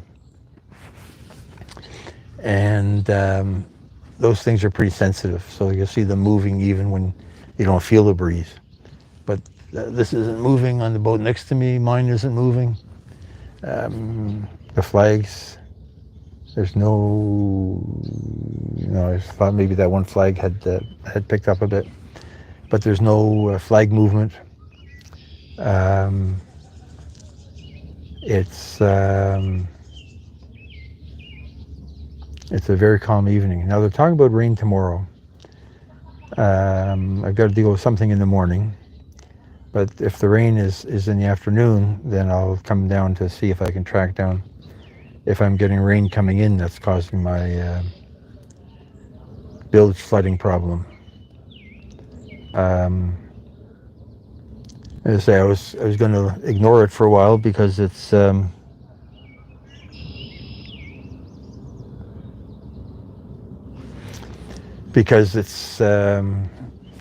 not critical, but if we're getting water, then it is critical.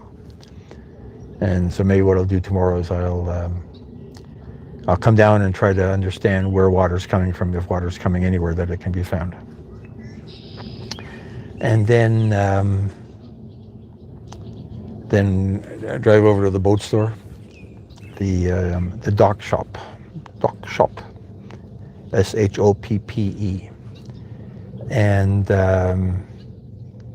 see if he's got that pump in stock. I suppose I could buy it from Amazon and use my own code to buy it from Amazon and save myself 10%. So that'll be plan B, because probably we'll do an episode on fixing the bilge pump. I have to bring down some lights and 2 cameras so we get 2 different angles. And because it's in sort of a hole, you can't see much. So your camera really has to be angled into this hole to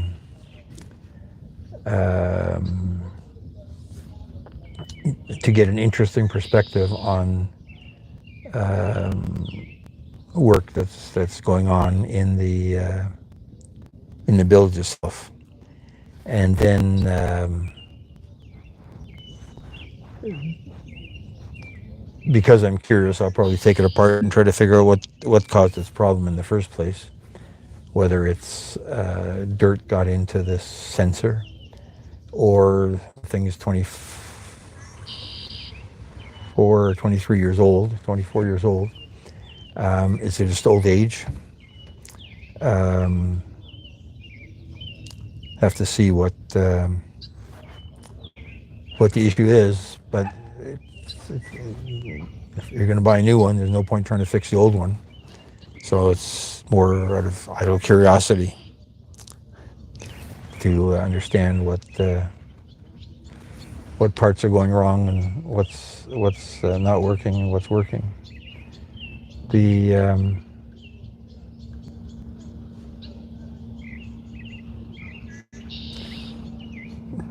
So getting hands down into the bilge, and the water isn't dirty because it has been flowing through.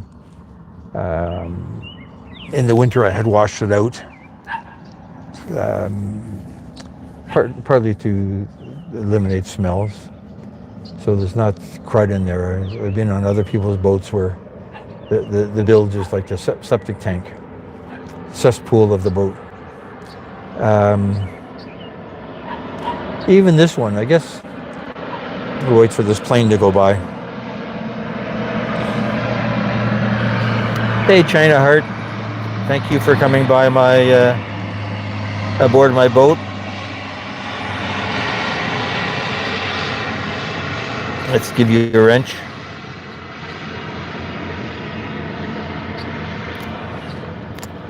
Love your channel. Good stuff. Very relaxing. And you have some interesting people following you that I have convinced into following me as well. So it's part of the network of things that goes around. So I guess the other thing I have to do when I get, if I'm going to go to the boat store, is I need 50 feet of line for a new main sheet that I've been trying to change the angle of it that it works at. And my test was with a thinner line, but it's too thin. It's like 3/8 inch line, so I need a good 1/2 inch. That it will make the sail easier to manage if it's blowing off to the side a little bit. So there's always something that needs doing. And then there's always spiders to kill. I see spiders growing under here. I guess, what am I seeing? So, seeing jets flying by. Once in a while we see a 747 coming out of the Toronto Pearson Airport, heading towards New York. And so it's a cargo line, freight line. And because New York is pretty close, it doesn't get up that really high, so you get a really good shot of airplanes flying overhead and creating vapor trails. So of course, all of the conspiracy theorists, I never understood what this whole chemtrails issue is. Is it that people are saying that there's chemicals being released into the air? Just want to check something.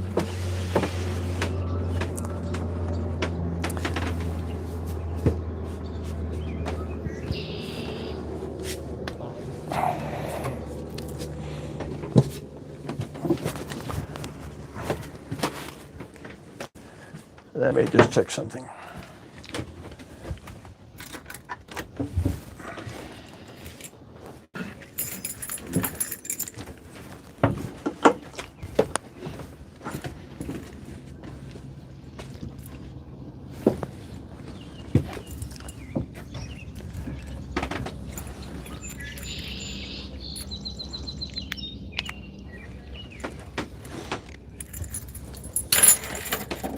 Okay.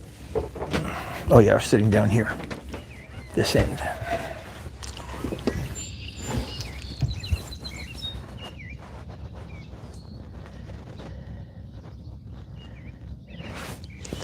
Aluminum. They're putting aluminum. I thought when they seeded clouds it was with mercury. But maybe that's last century's conspiracy theories. Because, I mean, with the Texas flooding, seeing TikToks of people claiming that they saw planes flying over, seeding the clouds. Not sure why people would think they would, but it's part of that whole conspiracy world that keeps the internet going around as well.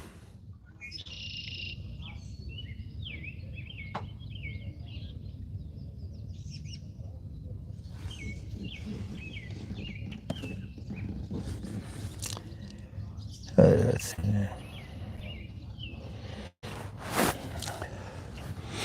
Oh, so there's a whole chemical mixture.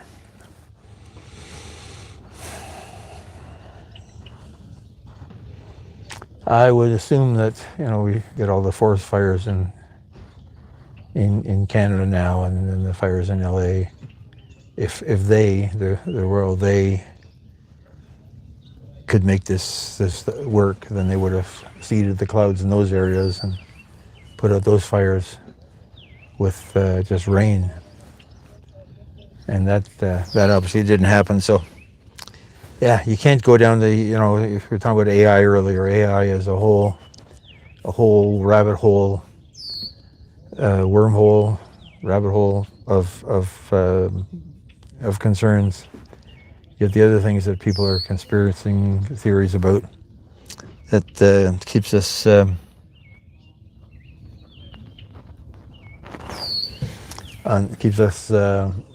wondering who really knows.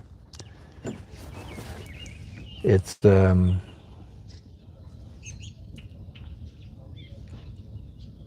is interesting.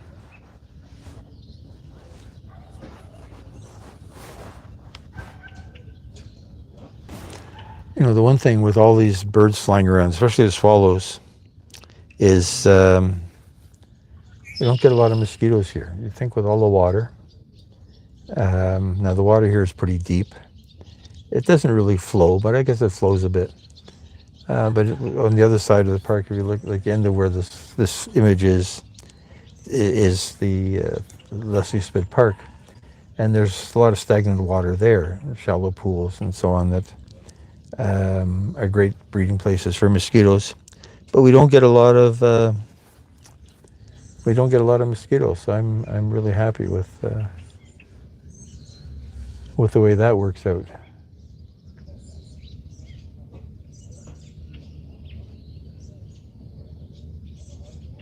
I'm just looking at how this main sheet, I need to get another block to turn that rope so it's not rubbing on the crossbar so much. Always something to fix. You know, the thing I haven't seen today is a lot of cormorants, because we get these black cormorants. They're water birds that take over whole trees and cover them in bird poop, and killing the trees and everything else in the area. And I haven't seen that many of them this year. I know here they don't want to kill them. I think in Mississippi, Missouri, there's bounty programs for them because there's so many of them. And they're killing other wildlife. I guess somebody thinks is more valuable or more interesting or prettier looking. Cormorants they're very slick. I think they're pretty enough from a distance. When we see them here at the back of the boat, all you'll see on the water is almost a head floating with no body. The body's underwater, and when they dive looking for food, looking for, I guess, a fish or whatever they see in the water,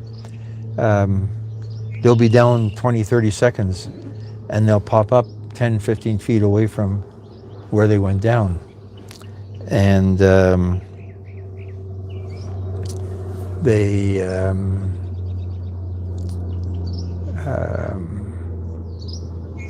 it's kind of interesting trying to guess where they're going to come up, and there's no rhyme or reason because you don't see what they're chasing in the water that got them down there in the first place.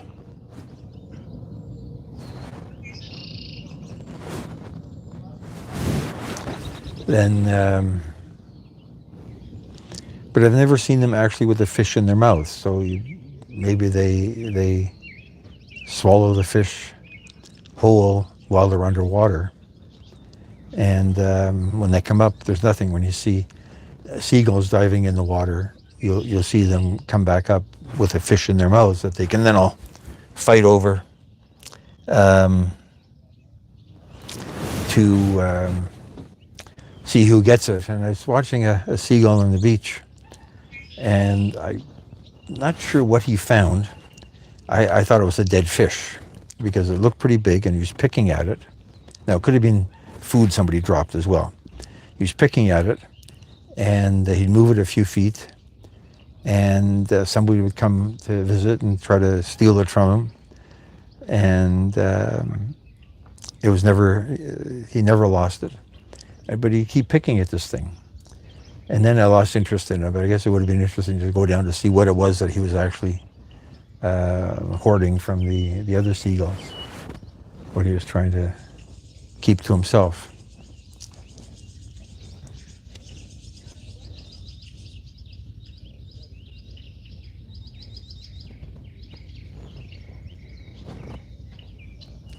Security guard on a bicycle. But security is good. I mean, boats are valuable, and I mean, you trust your neighbor, but you don't trust your neighbor's neighbor. So, security is good in an environment like this. I mean, the boats have locks, but the locks are easily defeated, easily broken.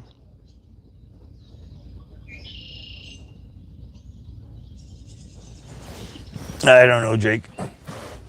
That's beyond my pay grade. I have to decide what's going to be my next cooking adventure.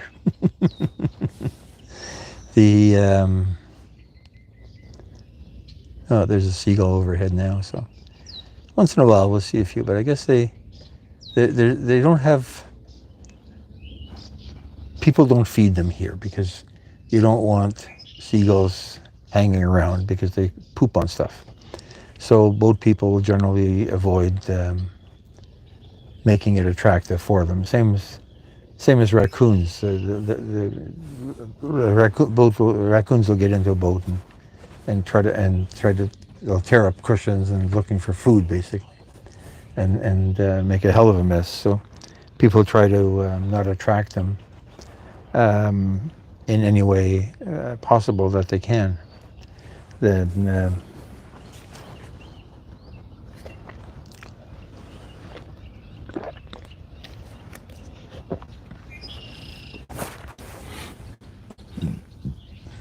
pardon me. So we don't have a neighbor on one side this year yet. The people that were there last year, they sold the boat at the end of the year, and the boat moved to Ashbridges Bay Yacht Club, which is on the other side of all of this construction. And we haven't had a replacement boat there yet. So there's a few boats, a few empty docks. Not a lot. The I mean, with the weather we're having, it's wonderful outside. So you see, you get more and more people out.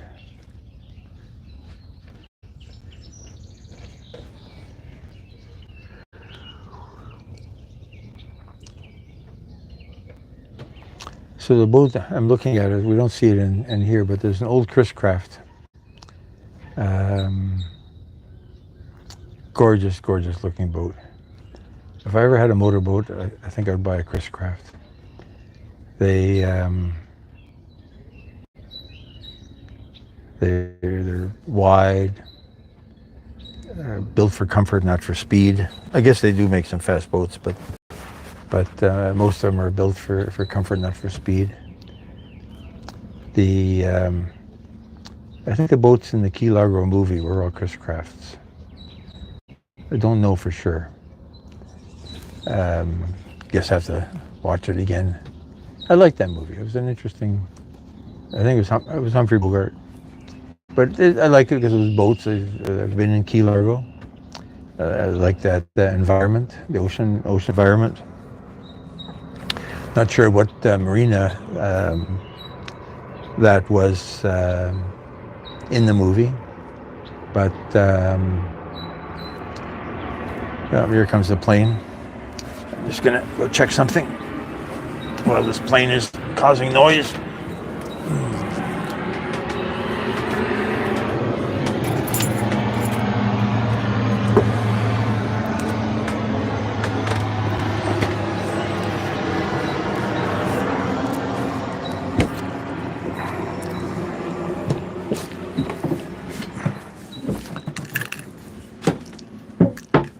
Let's just check this.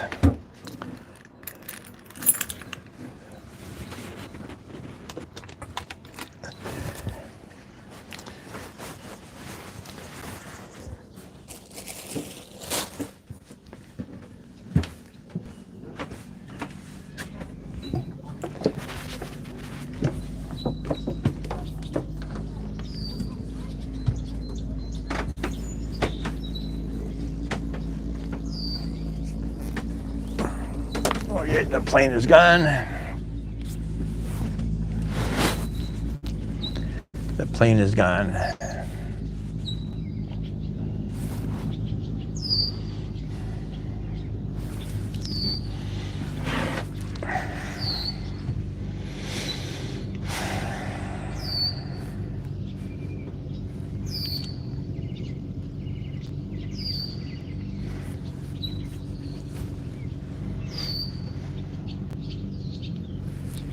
Come on, birds. Let's get some dicey birds coming by here to visit us. I want a bird.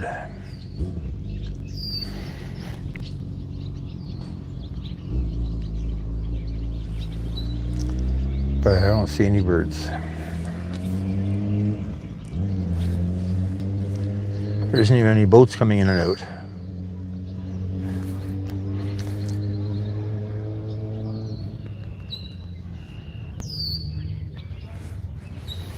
So it's just a beautiful, beautiful evening.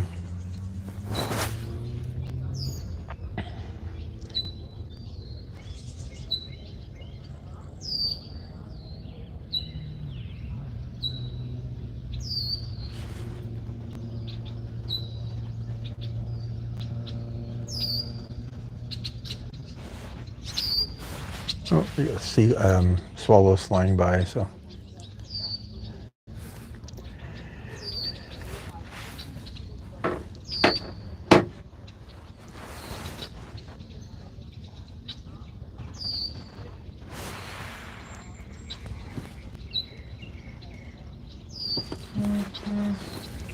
People walking their dogs.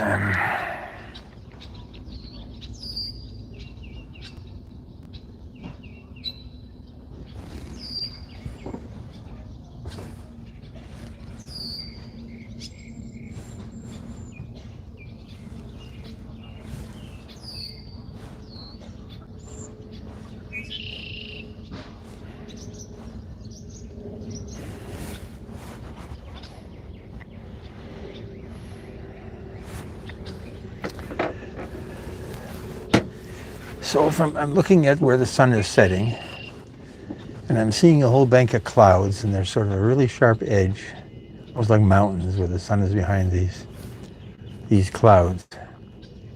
And I don't know if I have the weather network on this other phone. Let's see if we do. No, it was never set up.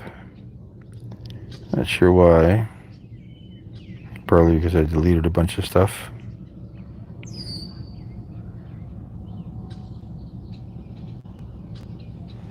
No, it was never set up. So I can't really see the weather network without interrupting the chat, which I don't want to do.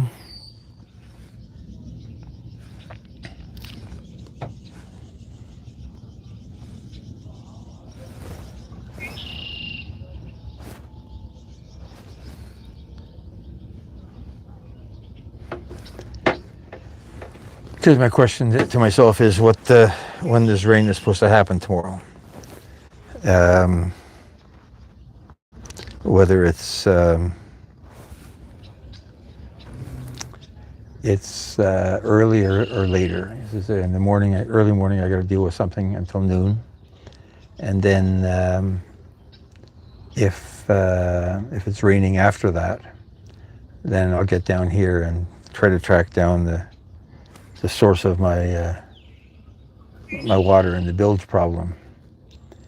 I guess to bring a bathing suit and prepare to get wet. And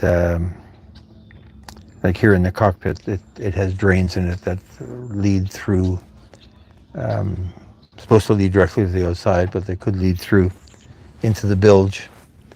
And that could be where we got the water from yesterday. And I'll bring, as I say, I'll bring the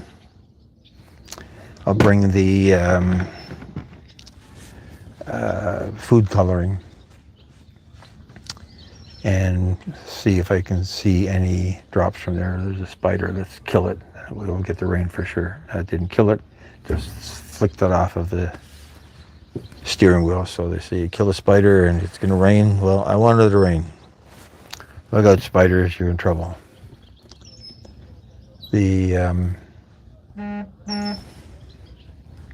Not sure why that's making noise over there. I haven't seen my friends from the boat across the hall road on the other side. They're avid sailors, and I haven't even said hello this year. So just have to check to see if anybody's home there or not. Then again, I haven't wandered over to their dock either, so it's not necessarily them that hasn't reached out. But yeah, so there's like a row of dark clouds, and then the sun is sort of orange against the edge of the clouds. And are we seeing the same thing there? No, there we're seeing that's my neighbor's solar panels. We're not seeing any of the sunset, so it's good. I appreciate anybody that's still here keeping me company. I like talking. Sometimes I think I'm talking to myself, and I'm always wondering whether I make any sense. And I listen to other people. Like Jake, there's the action of him doing exercises, workouts and stuff like that. But other people just talk and they keep on going. And I'm amazed that people don't run out of air. You know, we're talking about We Go tours and her walking tours and the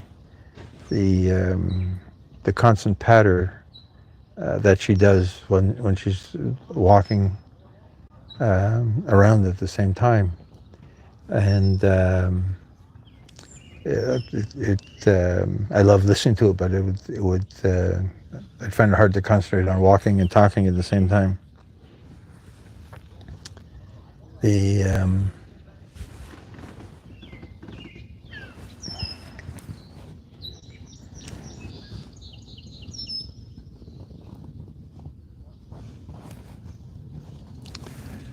$2.10. So it's I'm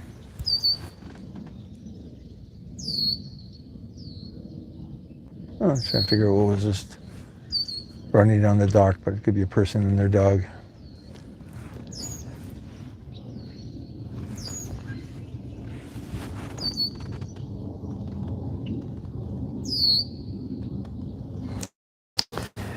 Cheeseburgers, now you're making me hungry. That wasn't a very big piece of fish. So now you've inspired me. So my next onboard cooking exercise will be cheeseburgers. And they'll be unique. So we said we would do mango, and we will do avocado. So maybe I'd like to do 3. I'll see, maybe we'll come down with some guests and we'll feed them burgers. So mango, avocado, so mango and bacon, avocado and bacon. Yeah, it's got to be bacon. Bacon, everything's better with bacon. And what would be the third unique thing to put on a cheeseburger? I guess I could look at those Uber pictures again and see what jalapeno. I'm not a fan of spicy things, so I would stay away from that.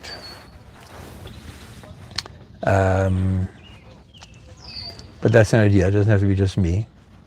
I guess you could do salsa, but salsa would sort of run off, so no. And that's too close to being just a piece of tomato, chopped up tomato.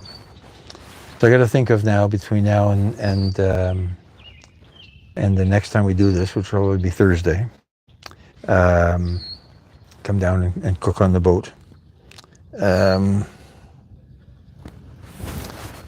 To think of another fixings alternative. Now, I could ask my good friend ChatGPT, and maybe as the last resort, I will do that.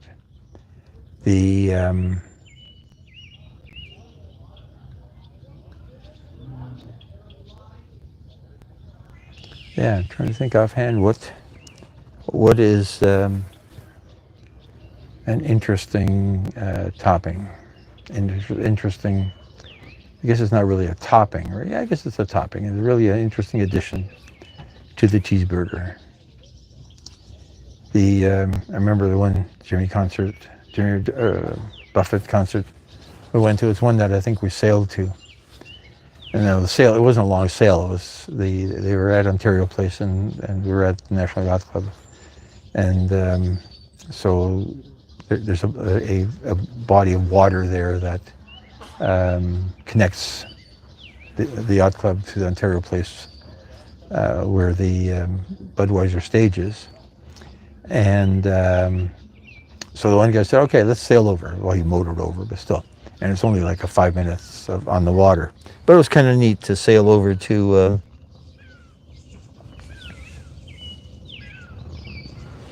spicy Mexican. So maybe something Mexican will be a thing to put on there. So I do like the flavor, not the heat, but the flavor. Anyway, so we took the boat over to the Jimmy Buffett concert, which is really like blows my mind that we pulled that off. I guess blows my mind that we got invited onto this guy's boat, and I think he was a salesman for, I can't remember what he was selling, and we were sitting with an IBM salesman. So it was a bunch of salesmen all talking to each other that took the boat to the Jimmy Buffett concert. But so the Jimmy Buffett, he does his cheeseburger in paradise thing, and the parrot heads, those that get dressed up for these events, I was risque and I wore my Hawaiian shirt, so that's as exciting as I got. But there was a couple of ladies that had hats that looked like cheeseburgers. So it was like a bun and then a meat and cheese and fixings in the middle. And that was the thing. So, I mean, there was a parrot heads that people that dressed up like parrots. There's people that put shark fins on their back for the shark songs. And there was a cheeseburger in paradise people. So it was a wonderful experience. I actually saw them, I think, 3 times in that venue. And they were all, it's an outdoor stage. They were all interesting experiences, but the experience of going there by boat is the one that I'll remember for the longest.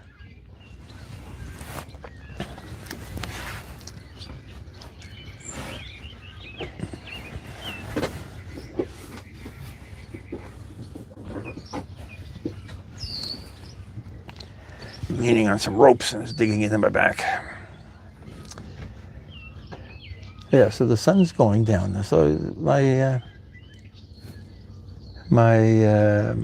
solar lights aren't coming on yet. I guess it's because it's not still bright enough that they're not trying to light up. They didn't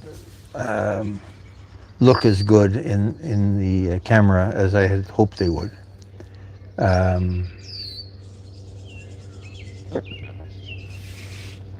Maybe get another set. String them up along there. Let them hang down.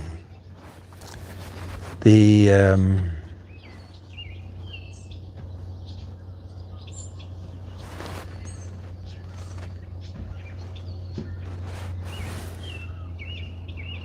yeah, it's getting really wonderfully nice here. Almost makes you almost want to have a sweater because the water's still cold.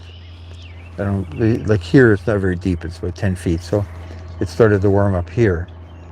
But in the lake, where it's 80, 100, 120 feet deep,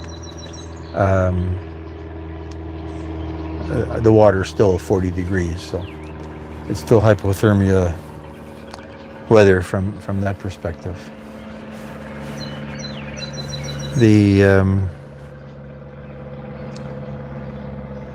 And it really won't warm up until October. Like it needs all August and September sunshine to really pick up enough heat.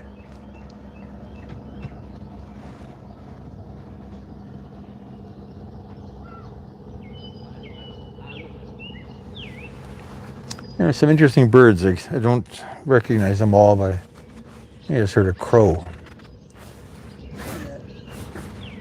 Nah, maybe not a crow. Maybe it is a seagull.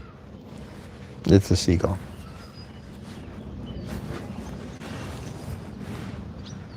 A single solitary seagull.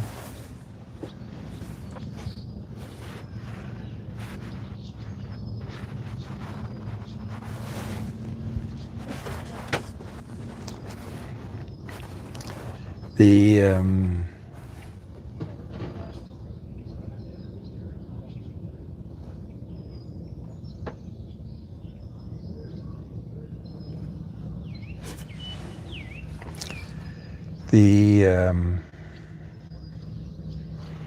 lights are all coming on, so it's getting dark enough for the lighting to come on, and there's a couple industrial chimneys in the area that are in the glide path into the airport. So their red lights are starting to flash. Angelic Alchemist, thank you for coming aboard. Nice to see you. We're just talking about birds and cheeseburgers. And what could one put on a cheeseburger to make it unique? And so far we've got mango slice and avocado wedges. Interesting cheeseburger idea to do it a series of cheeseburgers. Now, and then I need if I'm going to make 3 cheeseburgers, I need 2 more people on board because I don't want to eat 3 cheeseburgers.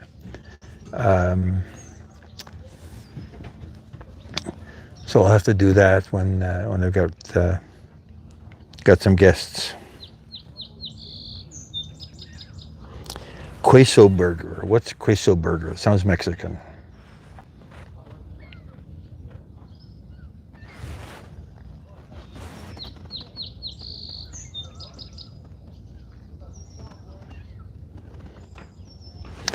You know, when I was looking at the Popeye spinach beans, I came across a recipe that somebody suggested of serving hot dogs and beans on toast. So you would you do your beans and your hot dog and let the flavors soak there. And then I think this might have been the Outdoor Grill guy. He made chunks of thick toast. And Foodies, nice to see you. Yeah, I was... What boat were you talking about? One of the cruise ships you're talking about. Last time I came across your channel. And so basically on this grill, he also toasted big chunks of bread. And then he served the beans and hot dogs on top of the bread. And you'd eat it with a knife and fork, I guess. Mexican cheese. Okay, I'll keep that in mind. I like that idea of just a different kind of cheese. To some extent, cheese looks like cheese no matter what its flavor is when you put the pieces on the burger. And YouTube is a visual thing, so got to figure out how to be able to see that it's unique. But the toast. Beans and wieners on toast sounded like a good idea. And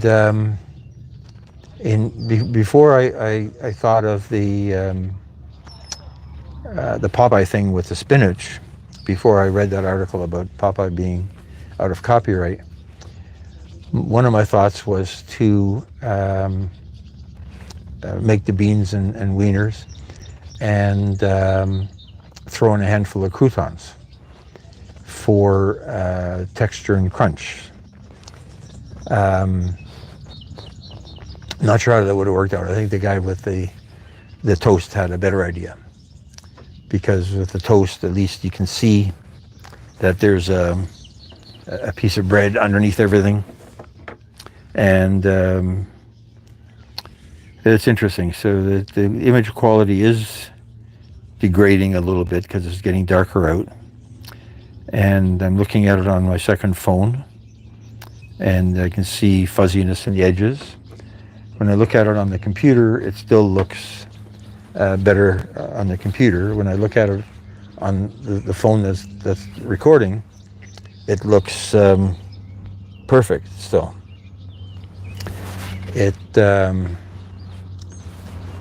So I think once it gets dark, we'll pull the plug on this adventure.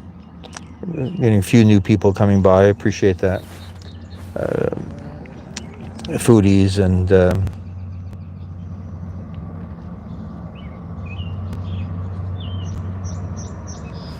Foodies Vacation, yeah. Foodies is another person that can just keep talking and such a wonderful voice that you can just listen and listen and listen. And I'm not going on a cruise, the airplane's overhead. I'm not going on a cruise in the very near future, but such a pleasant voice that you could just listen for a while. The plane is gone.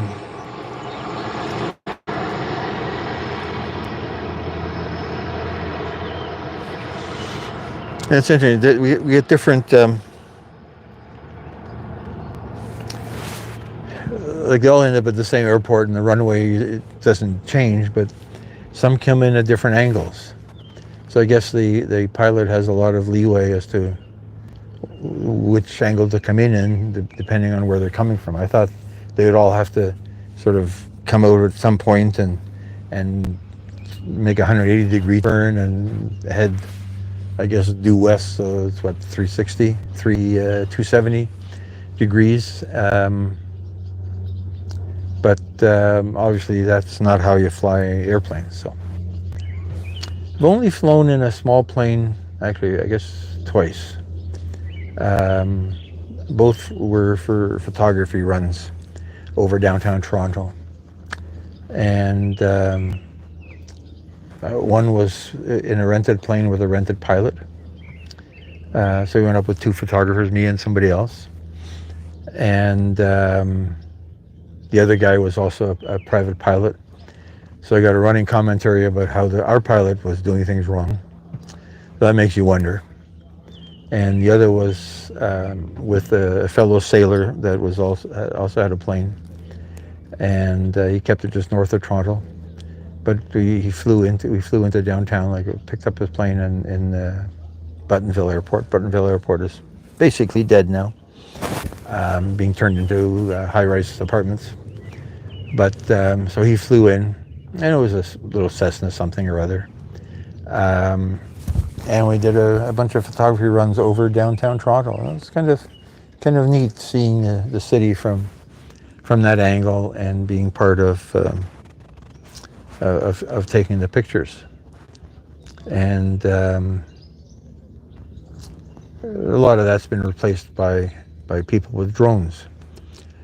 So my sister bought me a drone for my birthday. And the thing is, drones over 250 grams or over 249 grams need to be licensed and registered. And the pilot of the drones needs to be registered. And this thing was half a pound, so it was a heavy drone. Half a pound would be, a pound is 500 grams. No, so it was a pound. It was a heavy drone. And I'm not going to use it enough to justify taking the time to register the thing. Hey, SV Harmsway. I tried to, I went to your channel, I tried to follow you, but your videos don't allow comments. I don't know if I just clicked on subscribe or not, but I like that boat that you had in there, the boat with the pop top.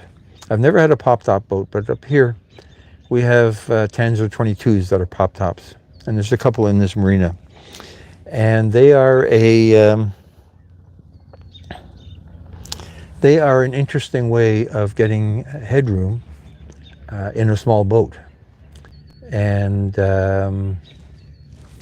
there's a duck that just swam by here. I don't know which way it's going. It's behind the camera, so we might not actually see it. But let's see if it comes by. So yeah, I like those pop-top boats. And I can't remember whether I subscribed or not. I was going to leave a comment on one of your videos, and you don't allow comments. So then I ended up going somewhere else. I'm easily distracted. But I'll come back and give you a sub. As I say, I like the pop tops. I had an O'Day 19, O'Day Mariner. That's not what you have. You have a different boat altogether. But they came in two versions, and one of the versions had a pop top as well. So you get headroom, and when it's closed down, you end up with a very pretty looking boat. Yeah, don't be sorry. Some people don't allow comments because they don't want the annoyance of people criticizing their way of life, second guessing their way of life.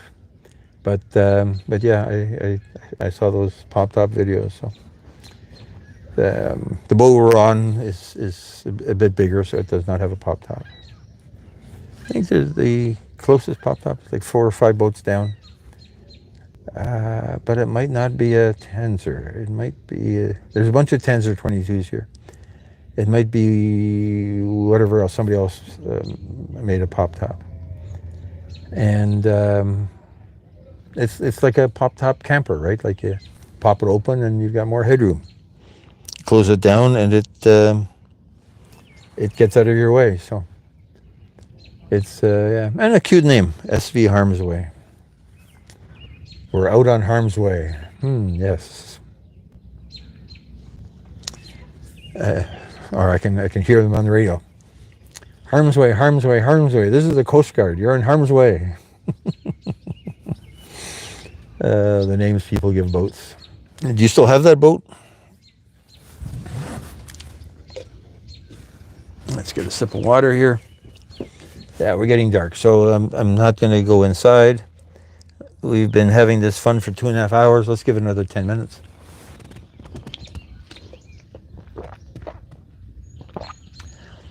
Well, the solar lights are coming on. They're not doing a lot of good.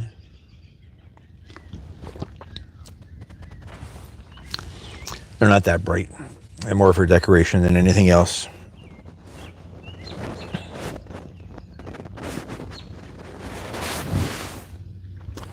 So we're looking for ideas of what you can put on a cheeseburger that makes it unique. And my ideas that I'm thinking of at this point are mango slices and avocado, and suddenly pineapple slices came to mind. So I wonder if a pineapple slice is an alternative. Okay, so my computer has decided it wants power, so let's get power supply.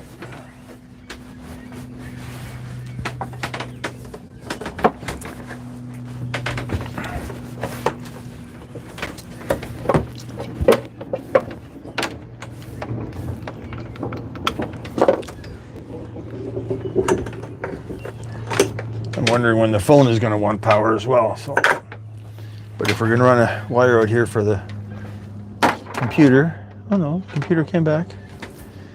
Who knows what its issue was? It was just unhappy in general.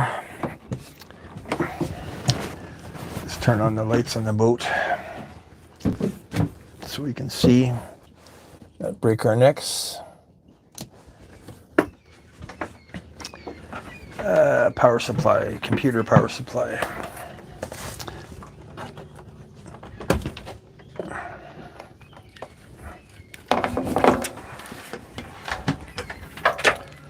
All the comforts of home.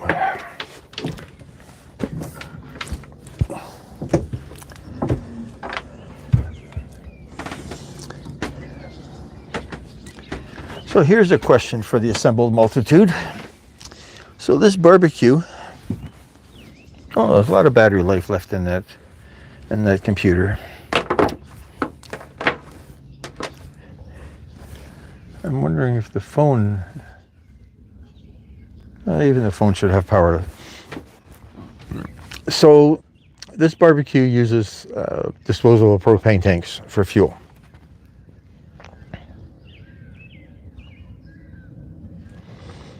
Okay, Jake, thanks for dropping by. We'll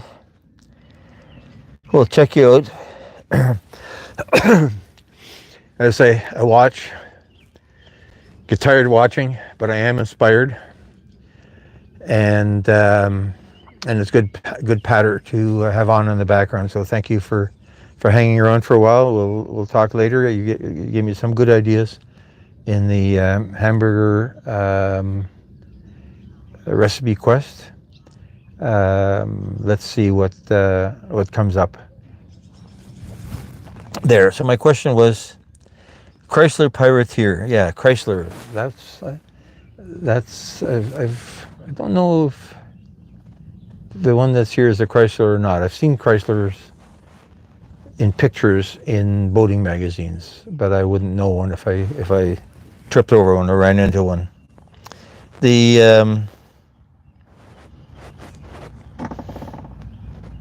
Oh, so Harm's Way is not a Chrysler, or what is Harm's Way? What brand of boat is it?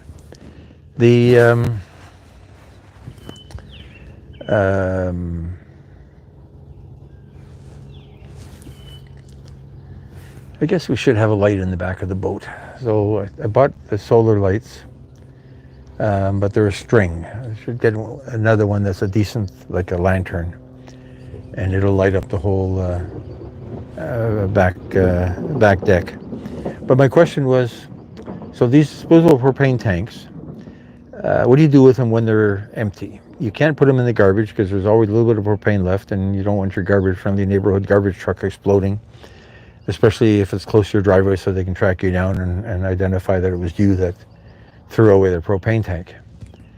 And over time, you accumulate a bunch of these things. I'm curious what people do to get rid of them. We have a thing that they call the toxic taxi that takes away household chemicals. And I think they do propane tanks as well. So I'll have to check them out and maybe build up a box and accumulate enough to make it worth going to this place. Although, again, this marina is in sort of an industrial area. And there's a couple of disposal places in the area that have facilities, and that I think the toxic taxi place is close enough by here that it's worth driving by and just dropping in and asking what they take and what they don't take.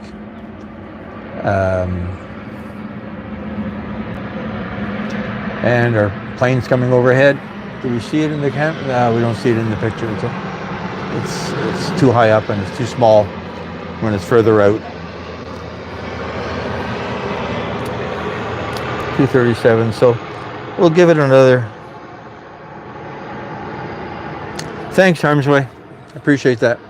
Post some more. I mean, I found that people were more interested in my cooking than in my sailing. Because everybody eats and very few people sail. But I watch all kinds of stuff, and you learn stuff, and some stuff you just squirrel away in the back of your mind. And I appreciate that. So we'll give it a few more minutes. It's getting too dark to make it work. That lights up the floor, but it lights it up. It lights it up where I'm sitting a little bit as well. So we'll take advantage of that. So at least I'm lit up. But yeah, we'll pick up a solar lantern and hang it in the middle. And because the days are going to get shorter and shorter and shorter, but it'll still be nice enough to sit out here and chat until the end of September almost. Like we've gone sailing on Canadian Thanksgiving, which is the second weekend of September, and the weather has been wonderfully warm. I think this boat, when I bought this boat, it was his first sail as my boat on a Canadian Thanksgiving long weekend. So it turns nice, and I like sitting out here. I like sitting out here watching the sky, and the downside is that the image starts deteriorating a little bit, and even if we had birds coming by now, I'm assuming that the camera wouldn't show them in any way that makes any sense. What is this thing upset about?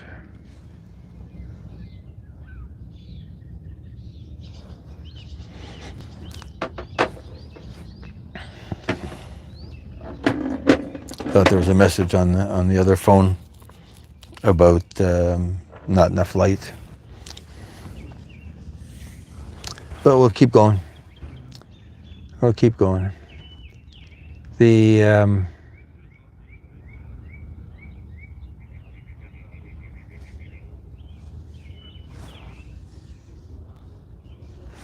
you'd think you'd hear more frogs. Now again, it's deep water, and there is little space for, like, there's not swampy water, so little space for things like frogs and water creatures in this marina area. The other part of the marina where it's not developed with slips for the boats is more rough in terms of rocky and some not so deep areas as well. So you'd expect to see fish there, not fish, frogs and toads there. But I don't hear any things croaking, so no rivets. Yeah, still absolutely no wind. I'm looking at the wind instrument of the boat next to me, and nothing's turning. Nothing's turning.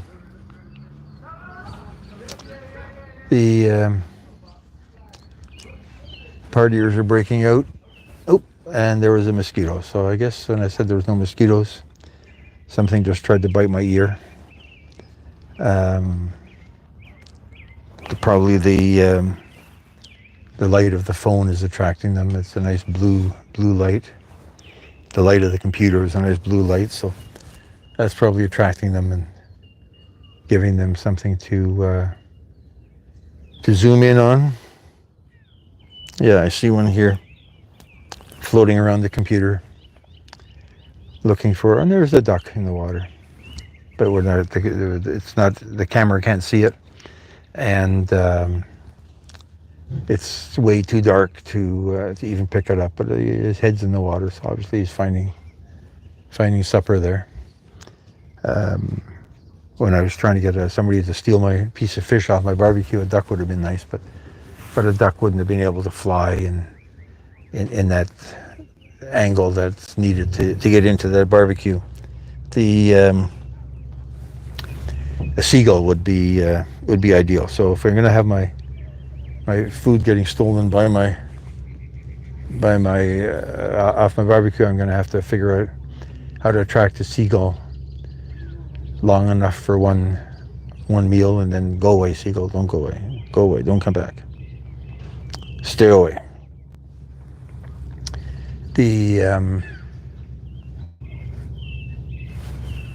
I guess we could, I'm going to leave it outside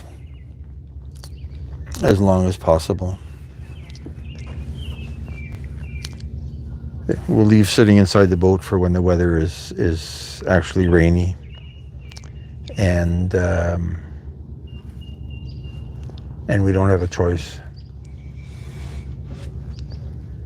because I'll do this Tuesday again for as long as we don't have bad weather on Tuesdays. Last Tuesday was Canadian Canada Day, so this marina is right next to a park that does a lot of fireworks, and I guess there's fireworks in two directions that are visible from here. So my expectation was there'd be a zillion people coming down, parking down here, clogging up traffic that it would take 2 hours to get home, and so I decided it wasn't worth it and moved it to Wednesday. And Wednesday was good. It was similar to this, I guess. I had tried that solar lighting system. Doesn't seem to have done a lot. Even now, it doesn't. Maybe it's because the solar cell wasn't totally available to the sunlight, and it got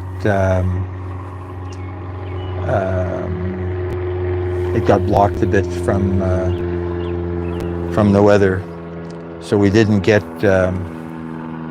as much of a light on the solar cell as it needed to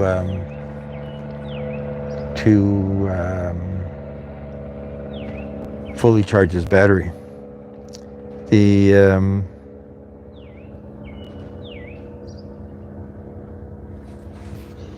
Thanks, Harm's Way. We'll chat again, and we'll check back at you from time to time to see if something new. But I think I hit the bell, so I should get a notification saying that you've got something new.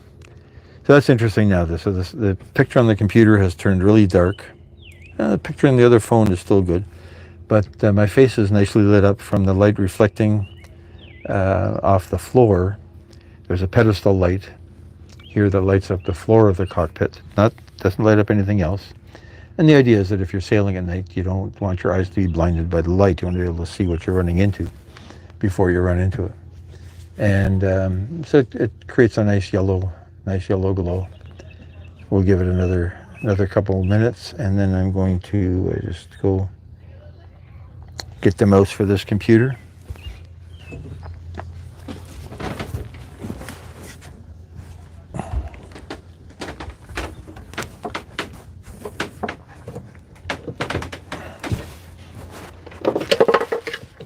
Let's bring this stuff in.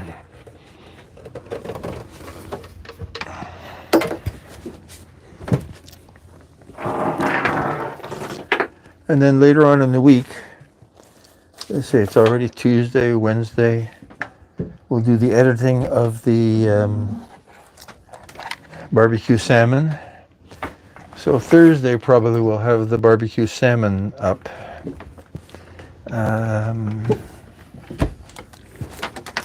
Maybe Wednesday as well. We'll see how much editing there is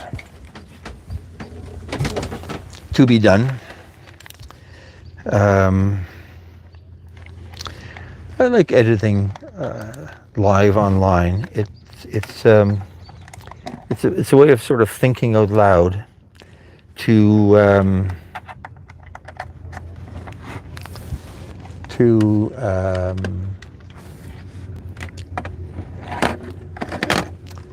while you're working. So the thinking is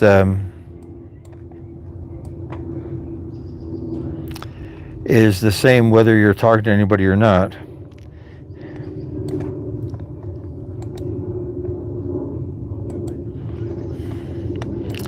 But by saying it out loud, I think it helps me clarify what I'm trying to accomplish.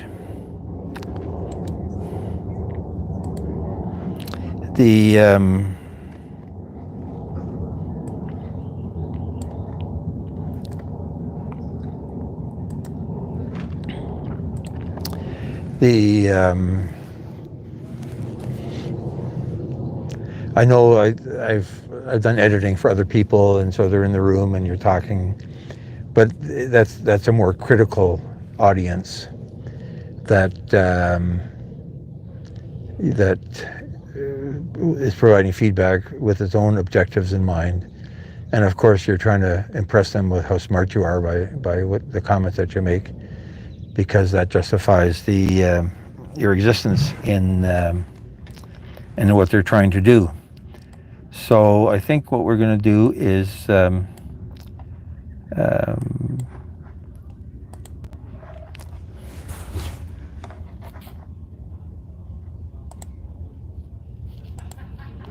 exit this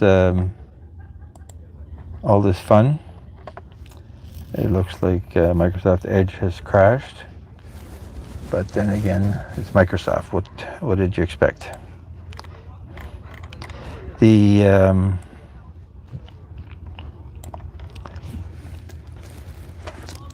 So we'll have another recipe, and then we'll look at the burgers as the next cooking adventure. Burgers on the boat, cheeseburgers in paradise. I got to check if I say that. Is that a copyright violation? And I guess I'm not talking about a song, but it maybe that's what we'll call the thing. Cheeseburger. Did I just get it bitten by a mosquito? Hard to tell. Let's make a screenshot of this.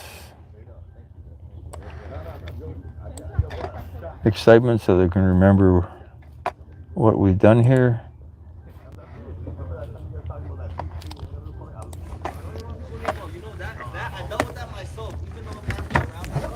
You know, once you start imagining mosquitoes biting you, then